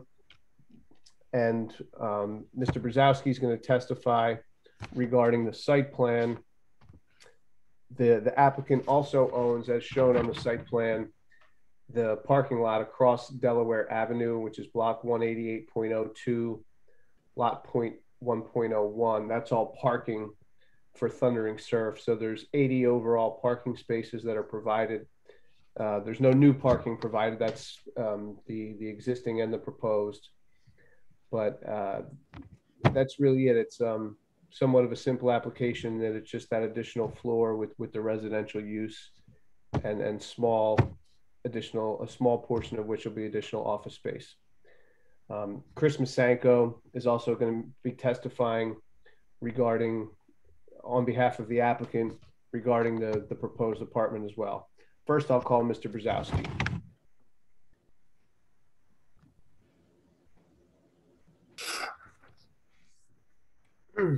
And Jim, where are you, Mr. Brzezowski? There he is. I'm waving at you. Okay. Okay, I'm not seeing your little picture. There you are. Okay. Do you continue to swear or affirm you're going to tell the truth? Yes, I do. Okay. And we already know who you are, but go ahead and just mention it so it's on this record. James Brzezowski, licensed professional engineer and professional planner in the state of New Jersey, and an employee at Horn, Tyson & Yoder since 1997. Thank you. Mr. Brzezowski, we've marked as Exhibit A2 a site plan bearing your supervision. Is that correct? Yes. Bearing your signature, rather. Yes. Yes. Thank you. And in addition to preparing this site plan, you've worked on this property in the past. Is that accurate? Yes. So you're familiar with the site? Very. Okay, thank you. And what is the applicant proposing here? Yeah, well, the property is the Thundering Surf property in Beach Haven. The property is bound to the north by Taylor Avenue, bound to the south by 8th Street, bound to the west by Delaware Avenue, and bound to the east by Bay Avenue. The property is roughly 93,000 square feet in area, and it's developed with a water park, miniature golf course. There's a retail shop in the southeast corner. But the area that we're going to focus on tonight is a building that fronts on Taylor Avenue that is currently operates as the water park lobby, snack bar, bathrooms, pump equipment room, and offices. What the applicant proposes to do is add a second floor addition to this one-story building.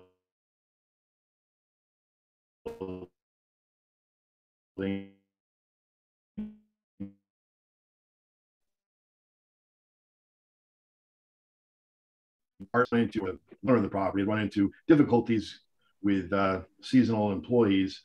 So he's going to import employees from overseas.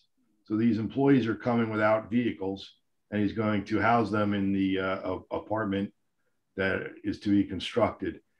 So this proposed addition is not going to add any additional building coverage. It's not going to increase the lot coverage. And it's not going to require any more parking, as these employees won't have vehicles. And that's basically the gist of the entire application. In addition to the apartment, there is a small part of the addition that's going to be a little bit more office space. There's an existing office in that building. That office is going to get a little bit bigger for the existing water park use. Okay. And are there any variances required with the proposed application? No. Okay.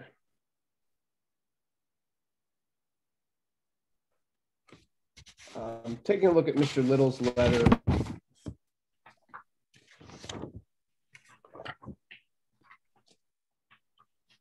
There was a question about the impervious coverage And apparently a prior application stated that the impervious coverage was 80%.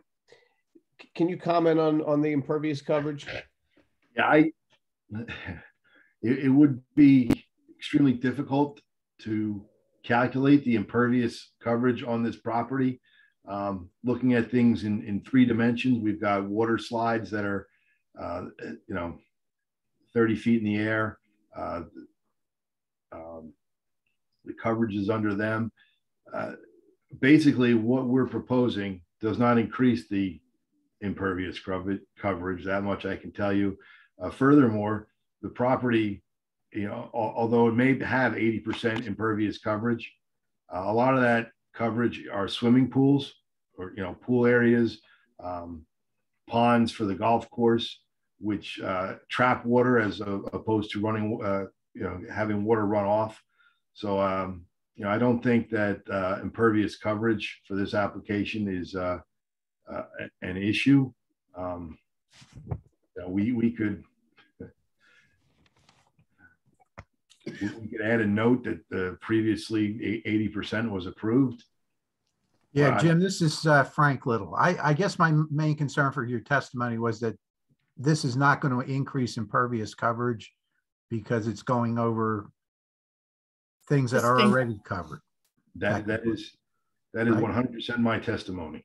And the last calculation that was done showed on a prior plan that 80%. So I think we just need a note on this plan reflecting the prior approval and that at the time it was calculated to be 80%, and there isn't going to be an increase as a result of this proposed project.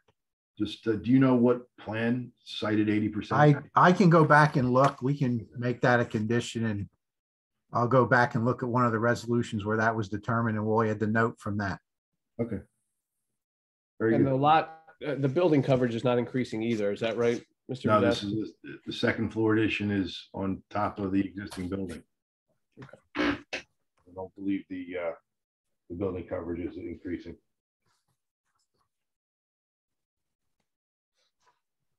No, it's not.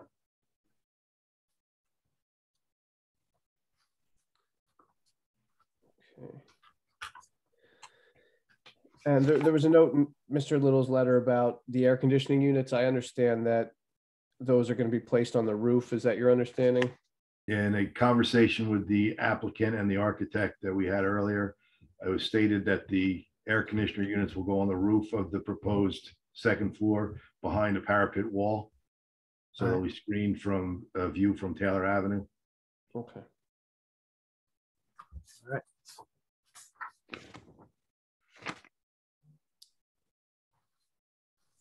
I believe those are all the questions I have. Are there questions from Mr. Brzezowski?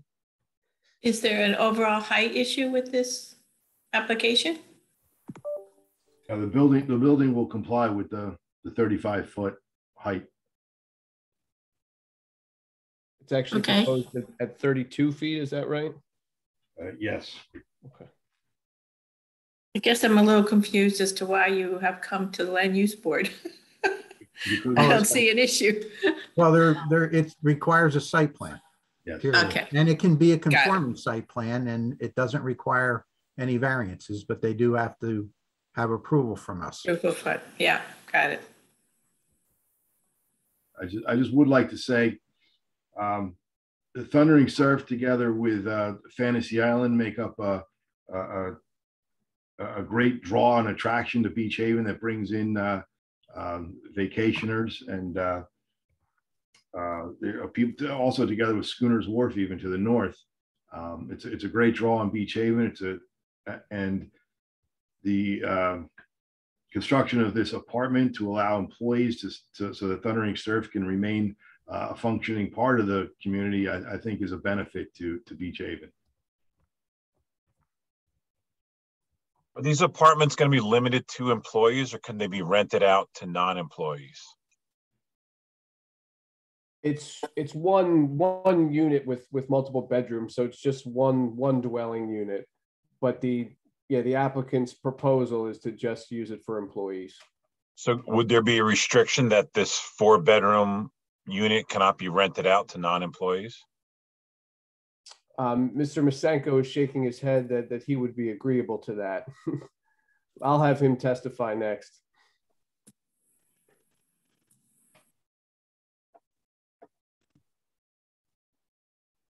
Any other questions? This is basically going to be set up as a dorm room style living, correct? Yeah, why don't I swear in Mr. Masenko? Or have Mr. Shin swear him in. Somebody swear at him. Let me just find it. Oh, there he is.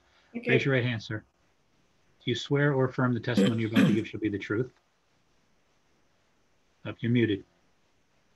Unmute yourself.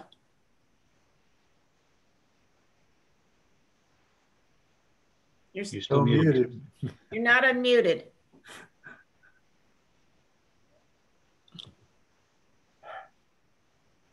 There. There you go. Can you hear me now?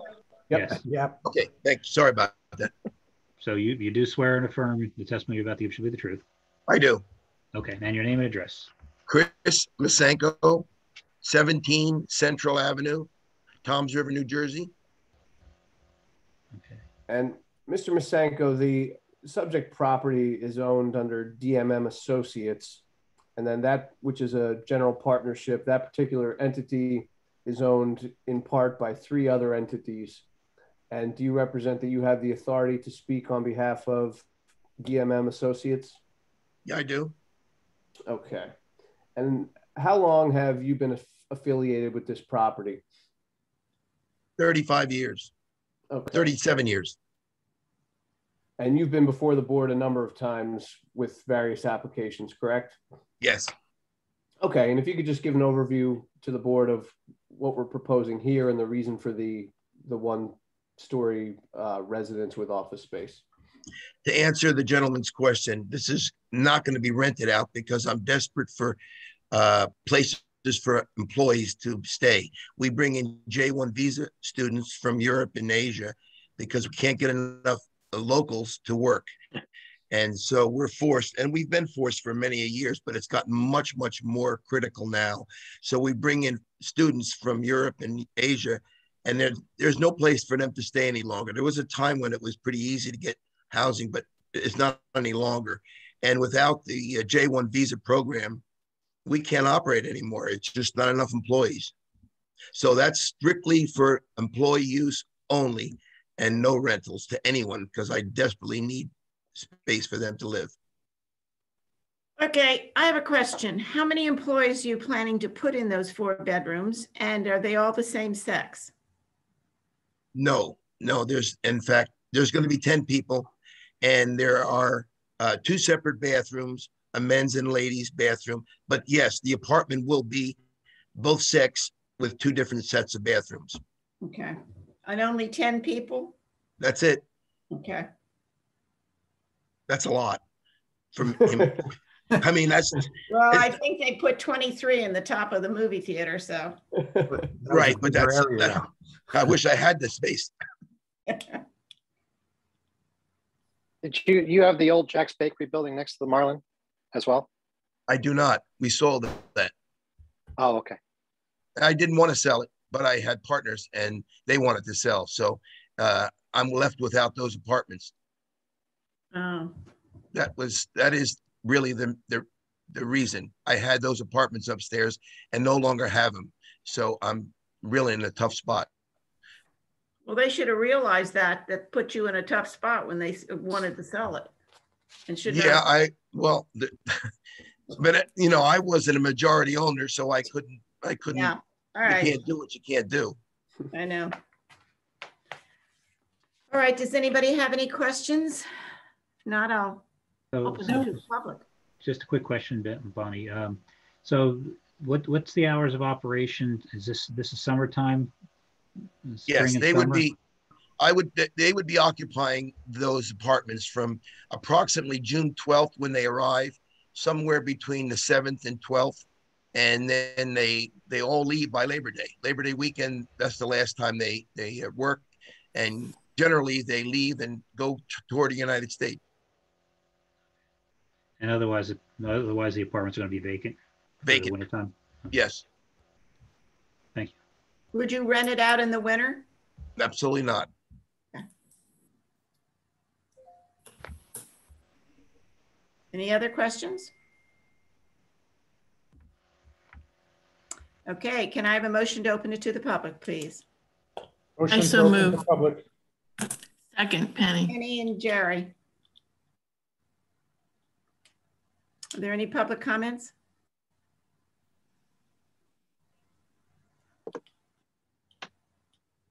I do not see anybody. Nobody? Advantageous. All right. Can I have a motion to close it to the public? Motion, Tom.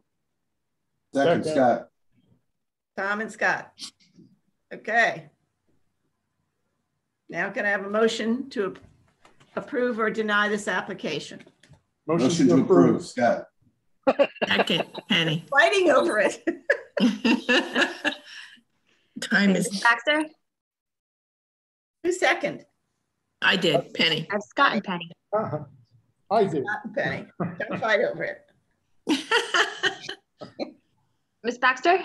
Yes. Mr. Meadow? Yes. Ms. Ballmiller? Mr. Mazenko, good luck. Yes. Mr. Stevens? Yes. Mrs. Eddles? Oh, yes. Mr. Herensky? Yes. Mrs. Lenhard? Yes. Mr. Jenna? Yes. And Mr. Tanquist? Yes. Application approved. Hey, listen, thank you so much. I really appreciate it. And Happy New Year to everyone. Stay safe and hope it's another good summer. Yes. Thank you. Thank you so much for hearing it. Bye-bye now. Okay, moving to our final application. Application 2021-21, 325 Jeffries, Block 40, Lot 70. The applicant came before the Land Use Board in 2020. Bulk variances were granted for front yard setback and building coverage. The proposed addition consisted of enclosing a portion of the home at the existing deck on the easterly section of the house and increasing the size of the remaining westerly deck by 2 feet and transversing the entire width of the house with first and second story decks. The proposed 2-story addition was intended to provide the applicant with adequate space to install an elevator shaft. Additional decking was also proposed on the first and second story.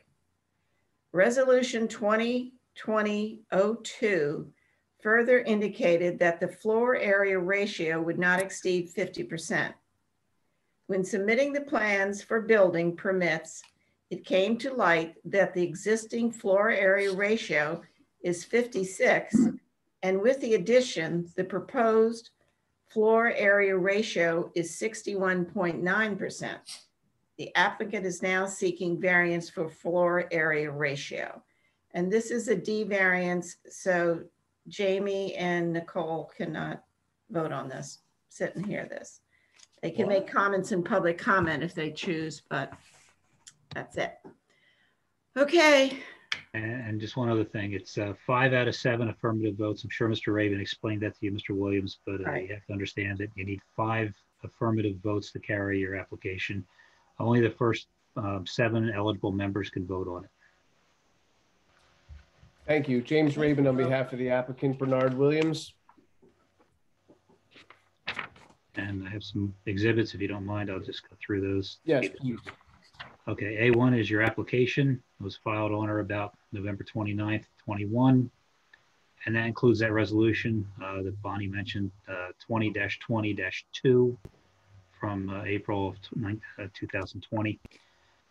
Exhibit A2 is the floor plans and elevations of Ford Architectural from 1999. A3 is a letter from James Holliday to Joanne Talon, and that's August 2nd, 21. A4 is a Drew Smith survey, 12/29/20. A5 is your notices, Jim, and they're all fine. And then B1's Frank's letter.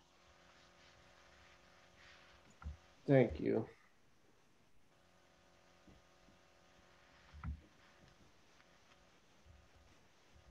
Okay, let me start with giving a little background on this application. So the property is located at 325 Jeffries Avenue. The applicant is Bernard Williams. So Mr. Williams was previously before the board in March of 2020.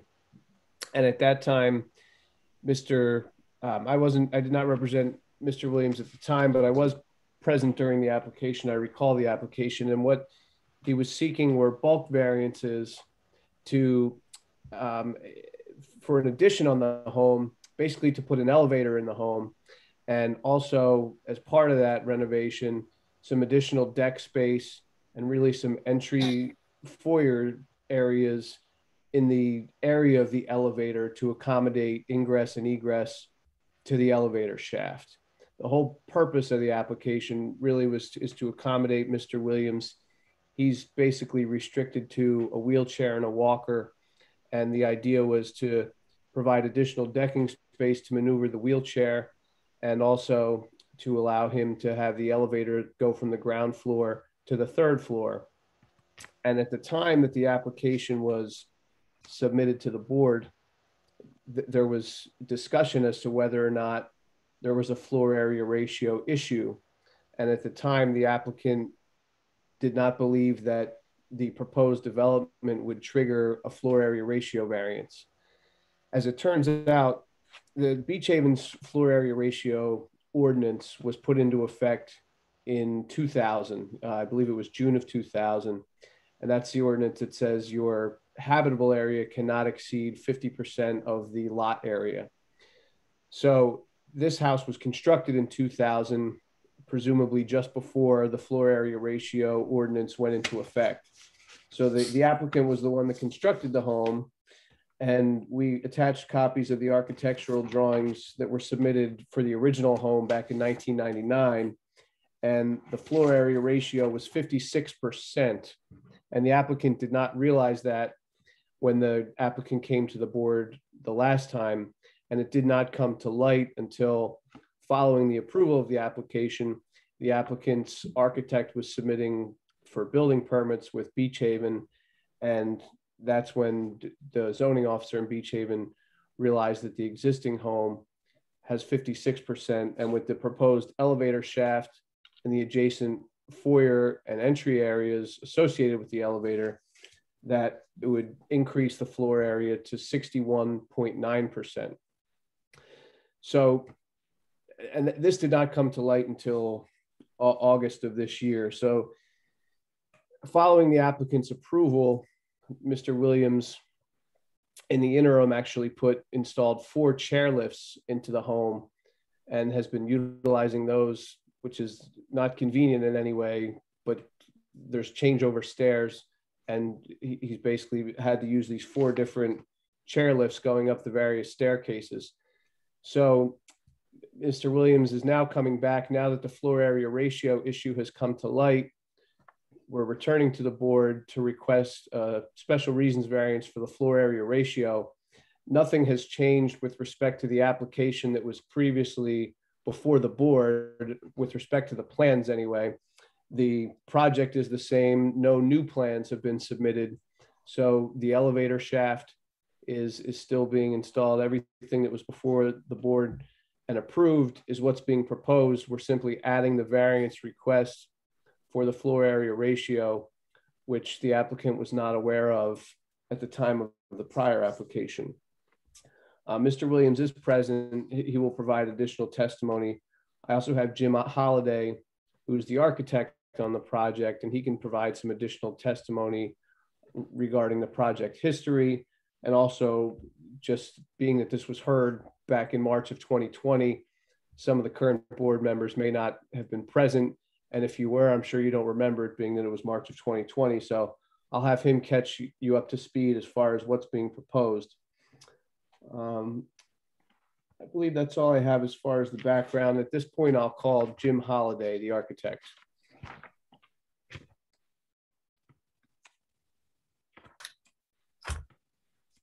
Mr. Holliday?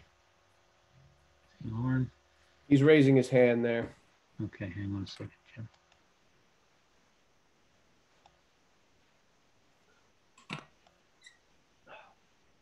Let's see. Okay, Mr. Holliday, do you swear or affirm the testimony you're about to give shall be the truth? And you're muted, by the way.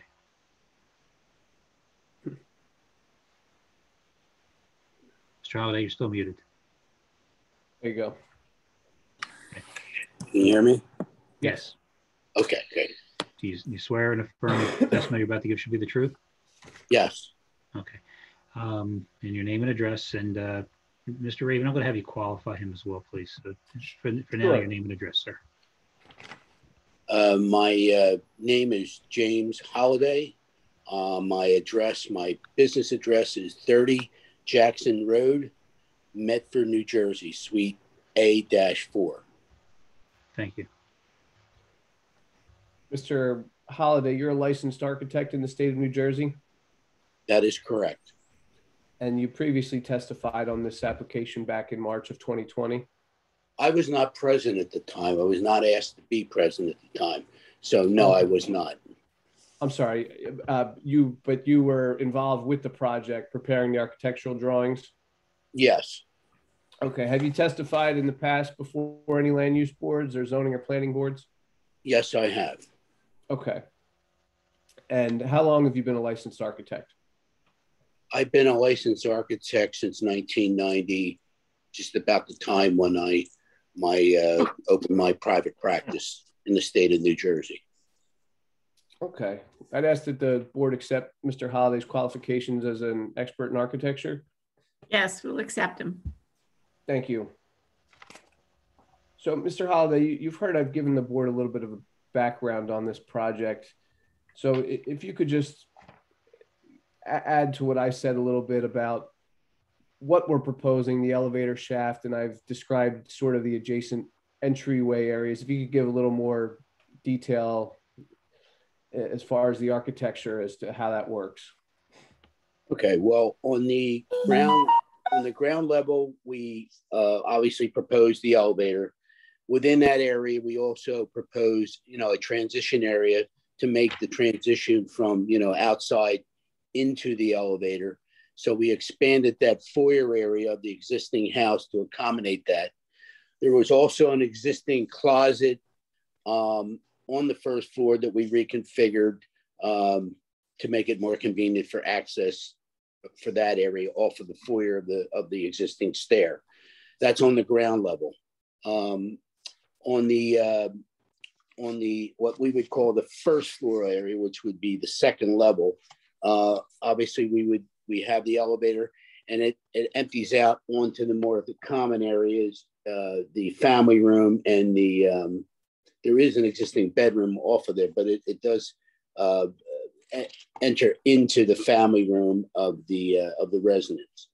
And then on the upper floor, the second floor, again, there's more of a common area on the second floor. There's a living room and a dining area, which also would allow Mr. Williams to access the whole house from ground up to the second floor or the third level, so to speak.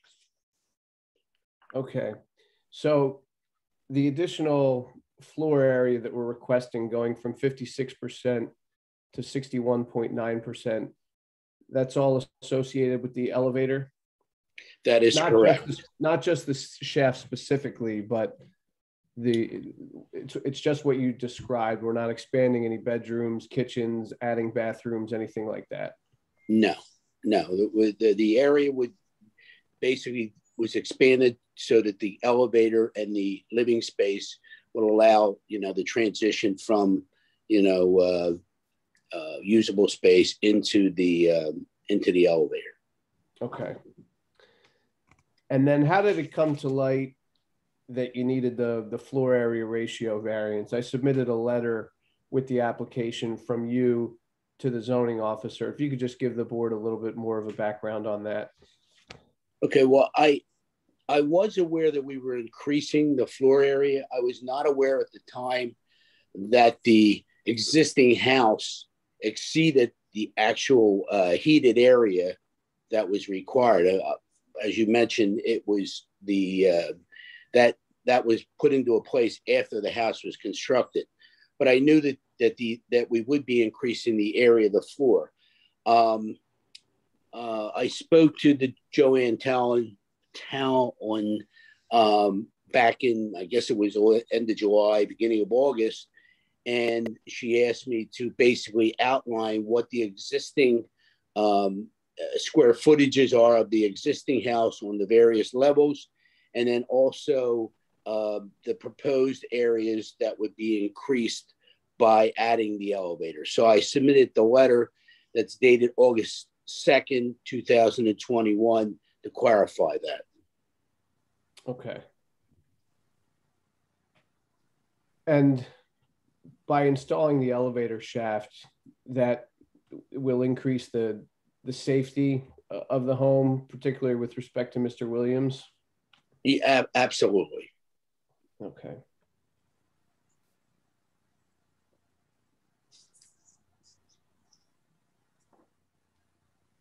I think those are all the questions I have for Mr. Holliday. Are there questions for Mr. Holliday?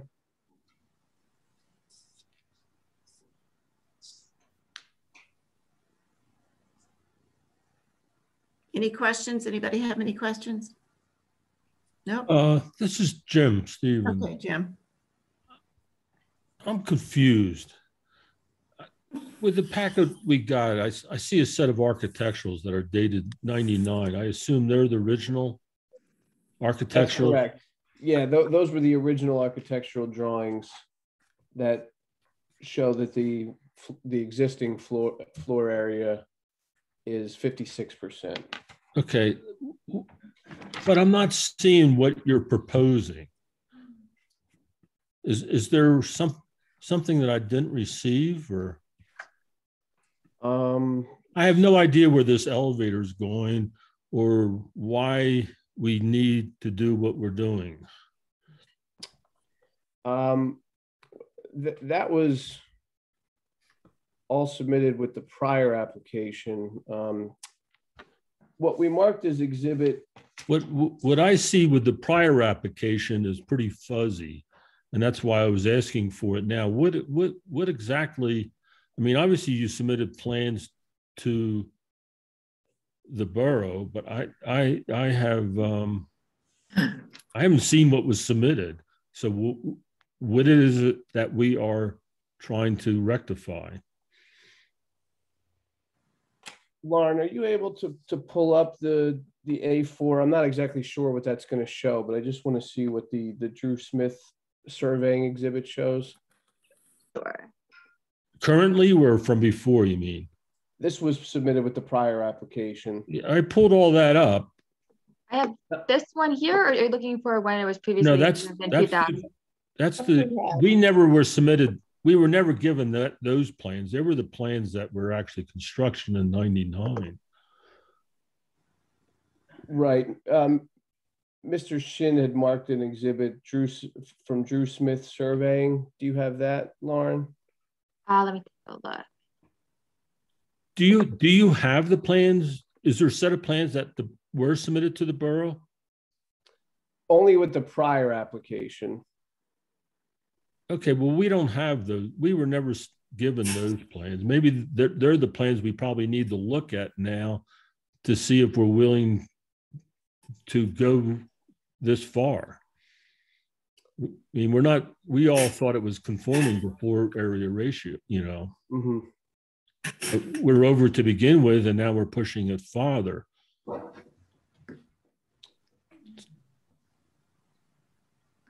Yeah, I was under the impression that the plans from, I didn't realize I had to resubmit the plans from the prior application. I apologize. Well, we never saw what was being done from the prior application. It was more of a verbiage, and it had if what I went back and looked at is correct, we saw a site plan, you know, with some scribbling on it. I mean, that's basically it. I know which one you're referring to. Yeah, that was apparently submitted with the prior application. I think that's what. And there was a lot. Yeah, but there was a lot of things submitted that were not really pertinent. You know, it was about CAFRA. I think there was a letter thing in there where CAFRA said, no, you don't need a CAFRA approval, and a couple of things like that. I believe there were floor plans of what was proposed, though, as part of that packet. I don't believe I've ever seen those. Yeah. Okay. And I'm at loss now. I don't have them now, so I don't know what it is we're talking about. So Jim, it's Frank Little. So the prior approval, there was a front yard setback to the new addition that was granted for 13 feet where 15 was required. The building coverage footprint was 37.1%, where 35 was the maximum permitted. So they were granted a variance for a couple percentages over the lot coverage to accommodate the new footprint of the building, to accommodate the elevator. And then there was a comment about showing adjusting some of the impervious coverage, which I believe they agreed to do at the time. So the bulk variances were approved. And at the time, the applicant was questioned about the floor area ratio, and there was discussion, and we were told, oh, it wasn't going to increase. So the board approved it, and it was specifically in the resolution. I think the architect that prepared those original plans wasn't present, as I think he indicated, and the board heard everything and approved the bulk variances to accommodate the applicant's situation. So now we're at a point where they discovered at the time they went for the building permit that in fact the percentage was already at 56, and to get the elevator shaft in there, and you have to count that shaft on every floor, even though it's it's occupying one space at each floor. The entire shaft at each floor level is counted in the floor area ratio. So as a result of that, they need a variance now for increasing it from 56%, I think, to 61 and change. So that's where we are. Not sure if that helps. I think when they testified at the original hearing, there was really no other place to put the elevator in the building. And that's why we ended up giving them a variance for the building coverage at 37.1. Right, but it appears that the original architects had some sort of yeah, there was a plan that showed the front of the building. I mean, I have the old file with me, so unfortunately. I might be able to pull it up. I don't know if that's okay to share. Well, yeah, I think you have to. Well, I tell you what though, if it's not something that was put on file for the public to see, and it's not something the board members have, I think at this point, I'm going to suggest, Mr. Raven, I'm sorry to do this, I'm going to suggest we carry it, and all this be put on file as an additional exhibit. Anything that was presented, because I wasn't the attorney back then either, and I know I talked to one board member that couldn't remember this application. So to start talking about something that happened a year or a year and a half ago with exhibits that weren't produced for this particular hearing doesn't really seem appropriate to me. So is it, Mr. Stevens, am I hitting your salient points here? Is that kind of what you're suggesting? Yeah, that's correct. Okay. And I looked at what was submitted that I had from the prior application, and it's a little fuzzy from that, but we went along with it, not thinking that we're not going to damage the floor area ratio. At least that was would have been my thought. And it's a use variance, Mr. Raven. So I think it's it's critical that the board understands. I know you were present that night during the hearing, but again, I know one board member doesn't remember the application at all. And just so I'm clear, because Mr. Stevens is saying that he has the documents that were submitted with the prior application. Are you just asking that I resubmit those documents, or are you asking for additional documents beyond that? I'd like to see what was submitted to the borough for the permit. Permit. Okay. That's something we've never seen. Yeah, that makes more sense, Mr. Raven, because again, what happened a year and a half ago isn't as relevant as what Ms. Talon looked at when she said no.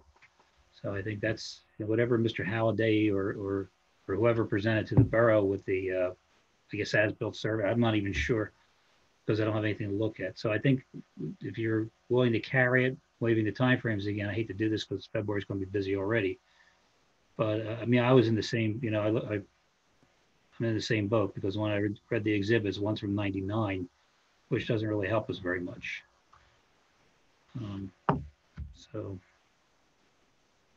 So we'll carry it to February?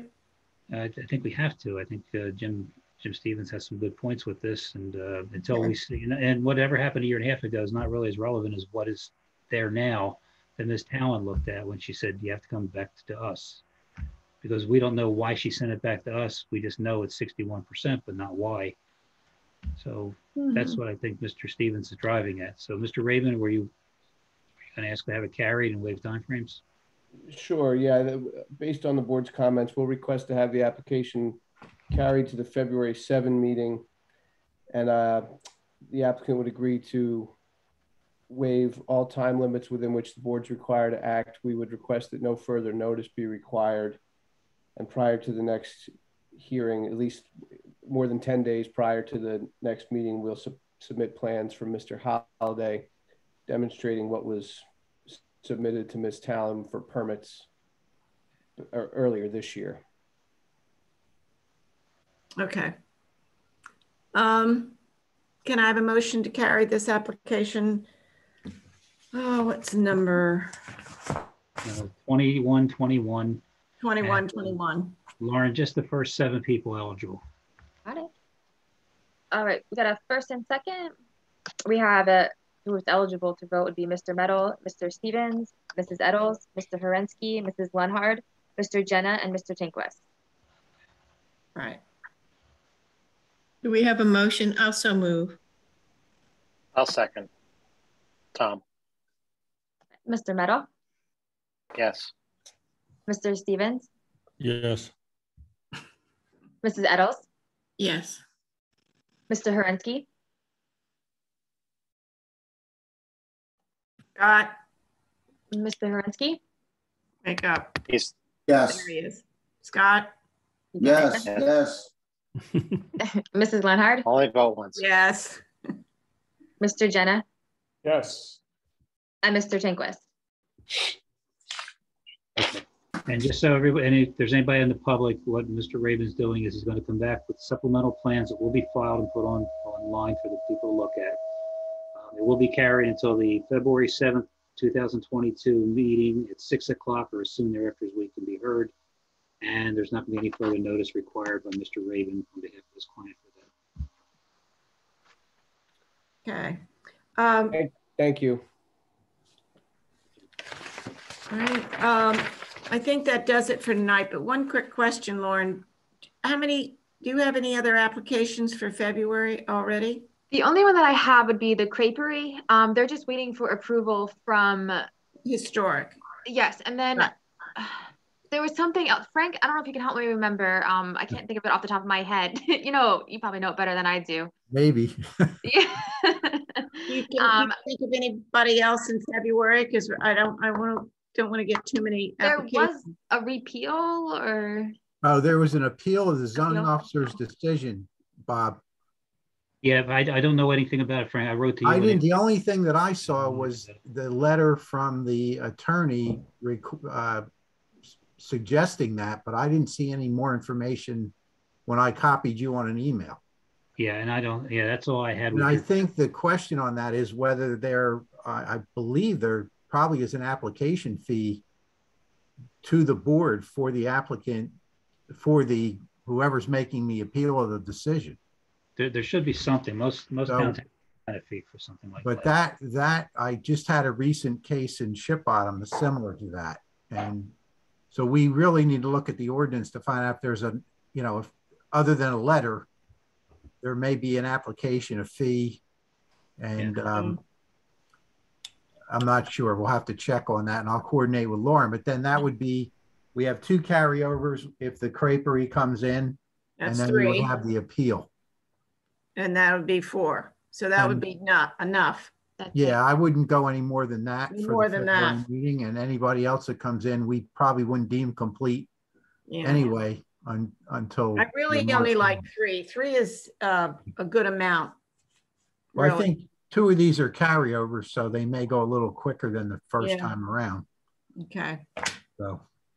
All right, everybody. Well, thank you very much. And thank you for the reappointment, by the way. Yes, and thank you. Thank you. You're welcome. Bad circumstances. I do appreciate it. Thank you. Don't anybody get hurt shoveling snow tomorrow now.